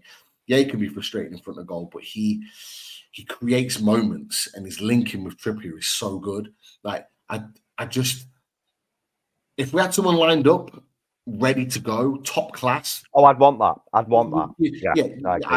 You would take that. But at the same time, I think the team is so well set at the moment. I just wouldn't want to disrupt it. So there's a number of factors there.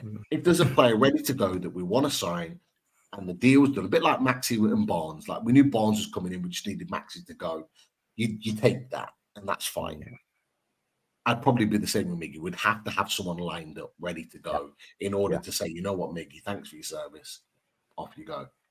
That's kind of where I'm at with that. It's a tough one, though. It is a tough one. Yeah, I don't think that'll ever happen because that ultimatum there. But I want to throw in one of these at you, Chris, just for you, right? Go on. That's a loaded question, isn't it? Right, Chris, you with your devil's advocate hypothetical questions. I want to throw one back at you. Go on, mate. Real Madrid say, I like the look of Flash. We'll give Chris and Newcastle 75 million. Are you taking it? It's a no from me. No. I think he, given his age, I think he's 22. I think no, I wouldn't. I'd keep hold of him. And I'd say maybe double it and we'll talk about it. I'm going to throw another question. Yes, I love these. Another question to a question. I'm going to say, when would you come in 75 million for Anthony Gordon? Do you say no, or do you invest that in KK? Oh, sorry, I've got to go.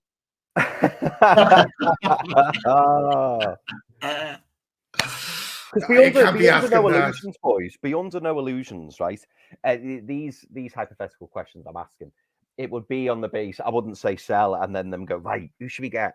Like, I was expecting to pause and go, right, let us think about it. And then, because I'm thinking to myself, if we sold a Miggy for 30 million or we sold a Gordon for 75 million, you're talking, based on the amortization, you're talking like 5 times that amount if you can get the figure up front.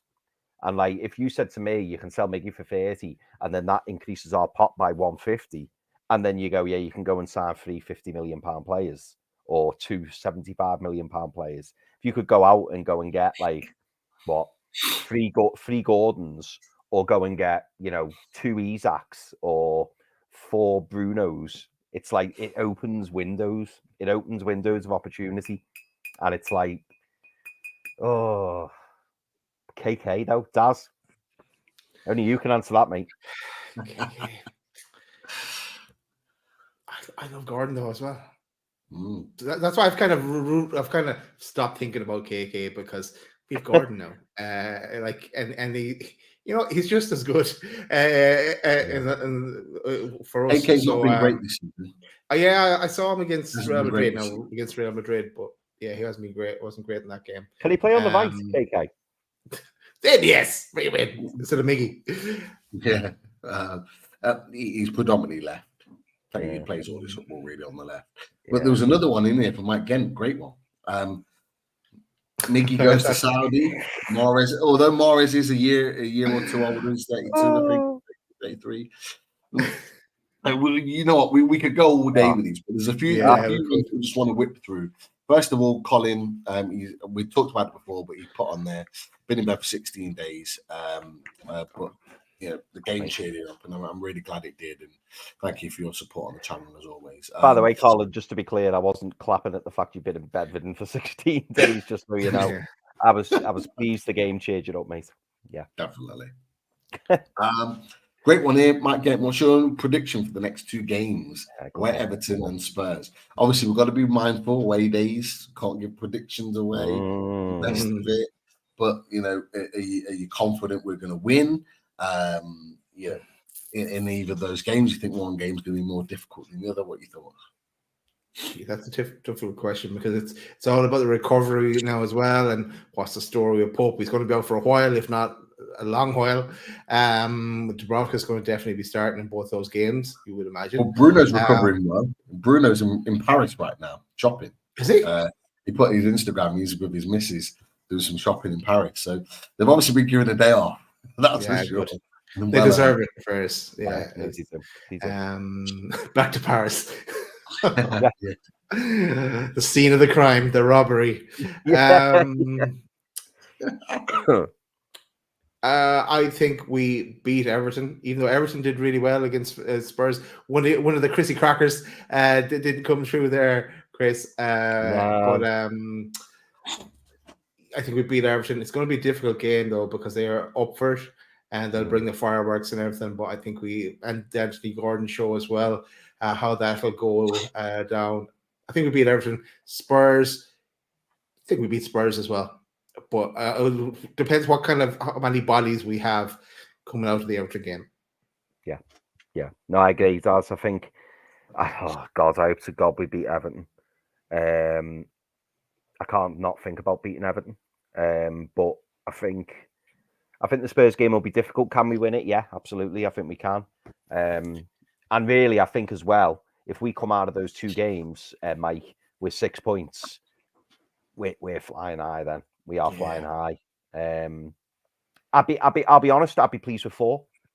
If we went to Goodison, took 3 points, and we got a point at the Tottenham Hotspur Stadium, I'd take that. Avoid defeats against the top 6 teams away from home. You can't knock that. But yeah, obviously we'll be aiming for 6. But yeah, I think if we got 4, I'd be pleased. But I think the most difficult one's Tottenham. Yeah, agree. Good time here, Pete, to mention the link into that Everton game, I think, to tell people what's coming on Tuesday. At the question, we're not finished with the questions, by the way. We're just letting people know what's coming. Yeah, there's a few more questions there. Sure. As always, Mike from Holy Trinity Podcast is coming back to join us to talk all things Newcastle United and Everton. Will get the lowdown from him about the 10 points deduction, what it means for them, all the stuff around their takeover. And looking at the game, who's available, what his thoughts are about the club. Always an interesting chat with Mike, and I know Chris, you know him well anyway. So he's a really good guest. And to be fair, he only really sets aside loaded to come on to any other opposition channel to talk about Everton. So fair play to him. So, and he's really looking forward to it. So yeah, we've got that on as well. Bring it on. Hey, you'll have to save that for him. Definitely. Alan Thompson put a quick question on here. Lads, we were doing away days for the cup match with Sunderland. I was thinking of that. Already sorted. Yeah. Done today. Agreed. And I'm working on an additional guest as well. So yeah, that should be an absolute crack. Yeah. Looking forward to it. I had an idea for you. I'll talk to you afterwards. Something I saw an idea for you. It would be be tough to get this one over the line, but I'll talk to you after. Throw that in the pot. Ooh. Yeah, definitely. So yeah, definitely got one Sunderland guest on fan channel. Hopefully we'll have 2. So we'll do a bit of a tag team. But yeah, should be good. I don't think there'll be any holding back from either me or Chris or the guests that come on, and that's how it should be. So looking forward to that. Would I said give Sherwood a run out? Why not? He's the Mackham Slayer, as we know it. Umbrian. Love that. Denali can't play. Fucking hates Sunderland, I hear. Yeah. He does. He can't stand them. Then I've got a few other different questions. Interesting one from Rich Dublin. Hope you're all Rich. Question: with Rashford cutting a frustrated figure, he's undoubtedly a quality player. Would you take him at Newcastle United? We had this conversation about a year ago. We did. About Marcus Rashford. Have your thoughts changed since then? What are you thinking now? Would you take him at Newcastle? I think he's got a lot going on. And football doesn't look to be always his top priority. But under Eddie Howe, I think he would revitalize him and bring him back to his best. But then when you think about it, the wages he's on, no, I wouldn't go near him. Daz, you took the words out of my mouth, mate. I think he's a quality player. I think he's got a lot of attributes. I think he would vastly improve under someone like Eddie Howe. But no way he's getting 300 grand a week here. No way. I wouldn't take him. Would you not? No. Do you not think Eddie had sort him out though, Pete? For me, I think he's got for a player that's 26 years old, he's got too many flaws in his game that he's not going to get better at. Marcus Rashford technically is very good with the ball. He can strike a ball really well, which is why he scores the goals that he does. He can technically strike a ball fantastically well. But he doesn't have what Anthony Gordon has. Link-up play, great movement, being able to manipulate a fullback just by his movement and creating his space. He doesn't know how to cross a ball, put a ball in on a plate for a striker. He doesn't have the basics that make you a quality player. He's lightning quick. He's got a great striker in him. For me, I see him more of as a striker. He's not a left winger for me. He'll be better. And he played arguably his best football for Man United when he was a frontline striker. But they want the big name striker to be the number 9. And this is why he's never been considered there. And I actually think that's part of the reason why he gets so frustrated, because I think he wants to be the main man. Do you think he's got the intelligence to play striker, Pete? I've seen him play striker a few times, and he's not making the runs. He's not. But I just wonder whether someone like Eddie Howe would train him and be able to coach him and say, Marcus, you're doing this wrong. Do this, do this, do this. I mean, I don't need to go into it. We've seen what Eddie Howe's done with the majority of our players in the squad. But I do get why they play him on the left. I do get it. This is the thing, Chris, is that I agree with you. I think there are flaws in this game as a striker as well. But his key attributes, his lightning quick pace and his ability to finish is what would make him a better striker than a left winger. And the thing about it is him tracking back, he doesn't know how to defend. He doesn't know how to. And I'm not being funny. If you're paying someone 300 grand a week, you shouldn't have to be retraining them on how to defend. Like for me, I wouldn't be. It's not worth your money. And I just think there's an attitude issue there with Rashford. I'm sorry, right? For your boyhood club that you fought tooth and nail to get part of that team and come through the ranks as he did under Louis van Gaal, you make more effort than he did last night. Yeah, you do. That for me is the biggest sin you can have as a footballer when you're not tracking back. Tino Livramento left him for dead. And he would have continued to leave him for dead. But the lack of effort, I'm sorry, we don't have that in this team. And we wouldn't take that whatsoever. For me, I put him alongside, and I love Cristiano Ronaldo, but I put him alongside that. You've got to have more than just your ability. You've got to give more if you're going to play for this Newcastle United team. And for me, Marcus Rashford doesn't, and he won't. He will stay at Man United where he's the academy boy, come good, where he's loved and revered, and he'll probably get another contract at 400 grand a week in the next few years. Probably will. And he'll stay there until he's 33, 34. But you'll still have the same problems now, then, in however many years' time. He won't improve as a player. He's very, very limited. Probably down to the club, changing managers all the time. He's not really been coached, like you said, anyhow. Probably 2 or 3 years ago would have made a massive difference with him. But not now. It's too late. Too late for me. But yeah, there's a part of me where we shouldn't have to make every signing we get in better. We should be at the position now where we're bringing in players that are ready to go. So, for example, we talked about Miggy. If we get another right wing, I want it to be not a young pretender. I want it to be a ready-made player to come in and hit the ground running to make a difference. If we get a centre back, I want it to be a guy that's a decent young age, but someone that's already proven on the highest level that you can bring them in and go ready to go. Sven Botman-esque. Sven Botman was ready to go when we signed him. Bruno Guimaraes was ready to go when we signed him. We need a few more of those players, not players that would just continue to coach and get better. But again, just my opinion on that. Last couple questions. Would you say that yesterday's... Thank you, Jonathan, for that. Oh, sorry. Sorry, Pete. Sorry, that was me. Sorry, mate. Thank you, Jonathan, for your question. Would you say that yesterday's starting lineup with Botman in for Lascelles as the only replacement is our strongest team? It's a great question. Great question. Yeah, I think it is. So Miley for Longstaff. That's a big debate, isn't it? When Longstaff is fit, does he come straight back in for Louis Miley, or like Sean Longstaff? We've been saying he's a mainstay in our team. We have Miley now as an option. It's going to be difficult. I would say yes. That would be our strongest team. It's very difficult now to drop Louis Miley out of the team. Very difficult. Obviously, there will be questions asked if Harvey Barnes is available, if Callum Wilson's available, if Jacob Murphy's available, if Tonali's available. You can go on.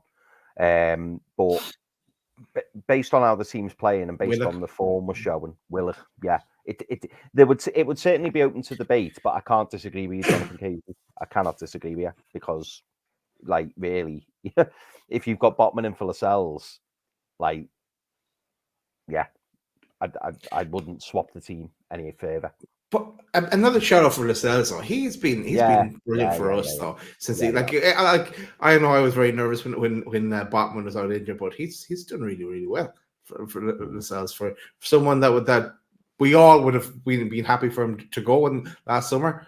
But Jesus, now as we talked about before, he is edging towards deserving an extension of his contract as a squad player. In addition onto this, will Tonali start ahead of Miley? When Tonali back, surely an available Tonali deserves a spot. Yeah, it's a great point. Great questions, but great scenarios for us. Yeah, it is. I mean, if you've got now, fast forward 6 months. Well, in fact, no, we'll have to do a bit longer. Fast forward next season, and you've got Sandro Tonali in the starting 11, and you've got Louis Miley on the bench. You're feeling pretty good about it, or vice versa. If Louis Miley's starting and you can bring on a Sandro Tonali, it's a nice position to be in. Definitely. Last couple, Andy Ford said Southgate should have Tino and Gordon as England's left-hand side next summer. The best left back and the best winger in the country right now. Having that as England's left side wouldn't be a bad shout at all. I think that'd be a very good shout. But Tino should be going to the Euros, in my opinion. If he continues his form, he should be in that squad and pushing to start. Luke Shaw is likely to go as the number one choice, but you could argue that Tino Livramento will be playing better than him by then. So, a Hall question for Hall.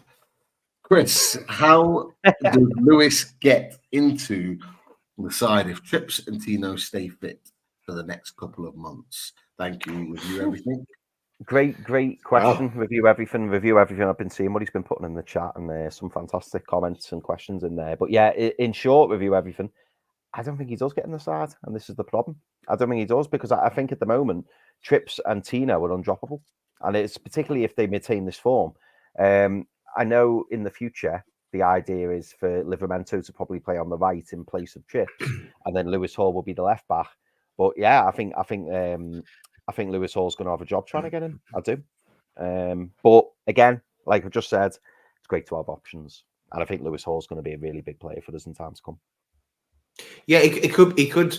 His initial, well, this is part of his initial role in with Newcastle. It could be a kind of a popping up in different positions, but he will eventually find a home in our squad, I think, as well. It may not be until Trips is retired. Possibly, he'll definitely get cup game stars. And let's not forget, and I keep telling all my other friends this: the quadruple's still on. Got a lot of games coming up. Got a lot of games coming up. So there's no. I love hearing from you, Chris. Quad is still on. I like it. With Lewis Hall, it just needs time. It needs time to adjust. It needs time to settle. It needs time to, Dino Livramento already had a fantastic season under his belt before he got his ACL. So he'd already proven it in the Premier League. Hall hasn't really. And in his time, but he will be. I just fully see it as Livramento left, Trippier right, and then when we start to ease Trippier out of the team, Livramento will go to the right, and Hall will eventually become the left hand side. Okay. Hall will get plenty of football. There's no doubt about that. He will get plenty of football, but he's having to be patient right now. Follow on question. Do you think that's why they call Louis Miley Louis and they leave Lewis Hall to Hall? Quite possibly. Doesn't matter. Carry on. No. Quite possibly. Just easier to call names, isn't it? You do come up with like little nicknames and stuff like for players, or you just change the wordings if you've got more than one of the same. So yeah, that makes sense. Everything says Milan is more important than Spurs away, in their opinion. Milan could have 5 centre backs injured by that time. Wasn't aware of their injury situation, but that's very interesting. They're normally quite stocked at centre back, so that's but interesting. Do you think Milan is more important than Spurs away?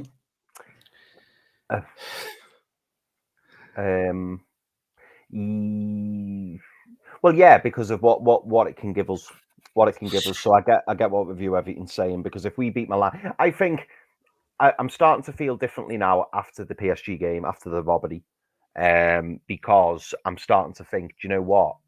I think, yeah, we were all down in the dumps. Yes, we've been robbed. Yes, we should have had 3 points against PSG. But even though I said this on the end of the review show when I was really angry, it's a good rant, though. Oh, thank you. Was it not a great rant? No. Do you know what? I think everyone's kind of expecting PSG to beat Dortmund and just turn up and win, and it's not going to be that easy. I do hope that Dortmund want to win the match. I do hope that Dortmund want to kind of set a mark and go, right, we beat Newcastle home and away. We've beat PSG. We've beat AC Milan away. I hope that they kind of do it for pride. I hope they don't just set out a weaker side. But also, as Pete's brother Lee said, PSG aren't great travellers. So I do think that people are just expecting PSG to win. And I think we'll all go into it kind of thinking, yeah, they probably will. But let's not forget, a draw's enough. If PSG draw with Dortmund and we beat Milan, we go through. So for me, I think Milan is more important for what the end result is. But at the same time, they do have equal importance based on the fact that if we draw or beat Spurs at the Tottenham Hotspur Stadium, we're putting ourselves in a fantastic position in the Premier League. The only way I can differentiate between these two figures is on one of these dates, a legend was born. So it's extra special that Milan game. Do you know who that legend is? Do you know, Chris? I might have an idea who you're talking about, Dad. I might. Yeah, 37 years young on the 13th of December. So cheers. If Newcastle can give us the win, oh, what a birthday present. And we'll be live. We're going to be doing match day live for that one. So tune in for that. We're going to do match day live for a watch along live for the Milan game and for the Chelsea quarterfinal of the League Cup. While we're still in the quadruple, on for the quadruple, why not? Imagine we're watching it, Daz. I haven't checked actually. I hope they're the same night. I assume they are. Imagine we're doing the match day live and Dortmund go 1-0 up. Oh, they have to be on at the same time. Surely it has to be. Both 8 o'clock. Just picture it, boys. 10 minutes in, we're all over AC Milan, and we hear that Dortmund are 1-0 up. Oh, yeah, that could change a number of times in that game. That's the extra factor for that watch along. So tune in for that one. That will be good. Oh, look at this from Ian McKenna. Sorry, just nicking that piece. Dortmund have lost 1 game at home in 42. Yeah. Maintain that record. When we had the Dortmund channels on, they said exactly the same. They said that they've not lost the game for a long time. So, yeah. Ooh. That would be justice. That would be justice. Definitely. That is for the lastly, questions. Lastly, Lisa says, good luck at Goodison. And Chris, you responded and said, do you really mean that? I'm not sure she does. I'm not sure she does. Lies. Web of lies. Lies. Yeah. Just to finish, interesting. Hold on, let me see if I can find it on here. Let me just find it on here. An interesting quote from our good friend Jurgen Klopp. Oh. After today's game, basically said Newcastle impressed Klopp. I don't think I've ever praised them before, but I saw them playing last night versus Man United, and I was really impressed. I have to say, wow, they played the same team, pretty much exactly the same team like in Paris, and that was a big fight. Yes, it was not only a big fight, it was exceptional football. It was a commercial for pressing, counter-pressing, and direct football. Really good football. He started a bit early, hasn't he, with the Man games? Got 29 games, 29 days to go. Started very early. Maybe it's just because it's getting... People are starting to worry about Newcastle United. I'm telling you. And he'll know we'll be bang up for that game on New Year's Day. He knows we'll be bang up for that game. Season of goodwill and everything, lads. He's just being nice. Look what happened. Look what happened last time we played at Anfield. Last minute winner in the 28th minute of injury time, and then we're 1-0 up, looking comfortable. Trent should be getting the second yellow, doesn't, and then Liverpool go and do it. Nunes good finishes, but we kind of handed them to him on a plate. They got away with one, and they know they did. They know they did. Honestly, we keep playing the way we do. A lot of top teams now can see that not only are we about running and intensity, but we're actually putting the football in, and we're playing the quality football that is dismantling teams. And it might be my games from Klopp, it may well not be, but he is acknowledging that Newcastle United are a team to be worried about, whether it's this season, next season, or the season after. He, like many others, know that Newcastle United are coming, and you're not going to stop it. That's just the reality. Right, we're going to end the show by saying a shout out to the sponsors, shout out to the radiatorshed.com. You know all those lovely radiators that Russ has already, and also a shout out to HTO Bathroom Design Co. You know where to find them. You've sick of listening to us telling us all about them, so you go check out the latest from HTO Bathroom Design Co. as well, and the bathrooms that are available. That is it. We're back, as we said, with Away Days on Tuesday night at 8 o'clock with the Unholy Trinity podcast for Flash in the Park. And that is Goodison Park. So tune in for that one, 8 o'clock. Don't miss that. That is it.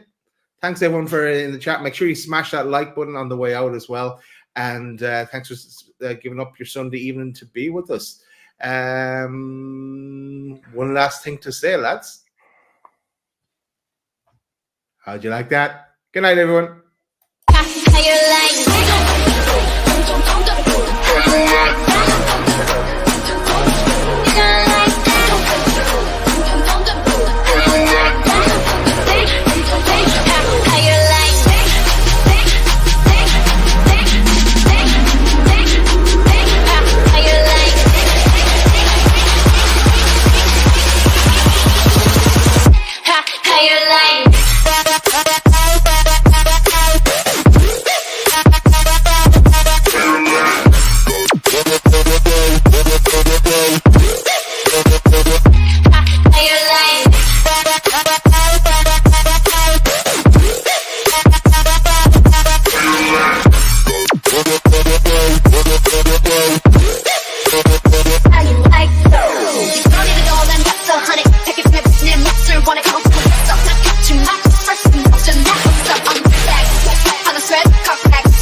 Stand for every one of us.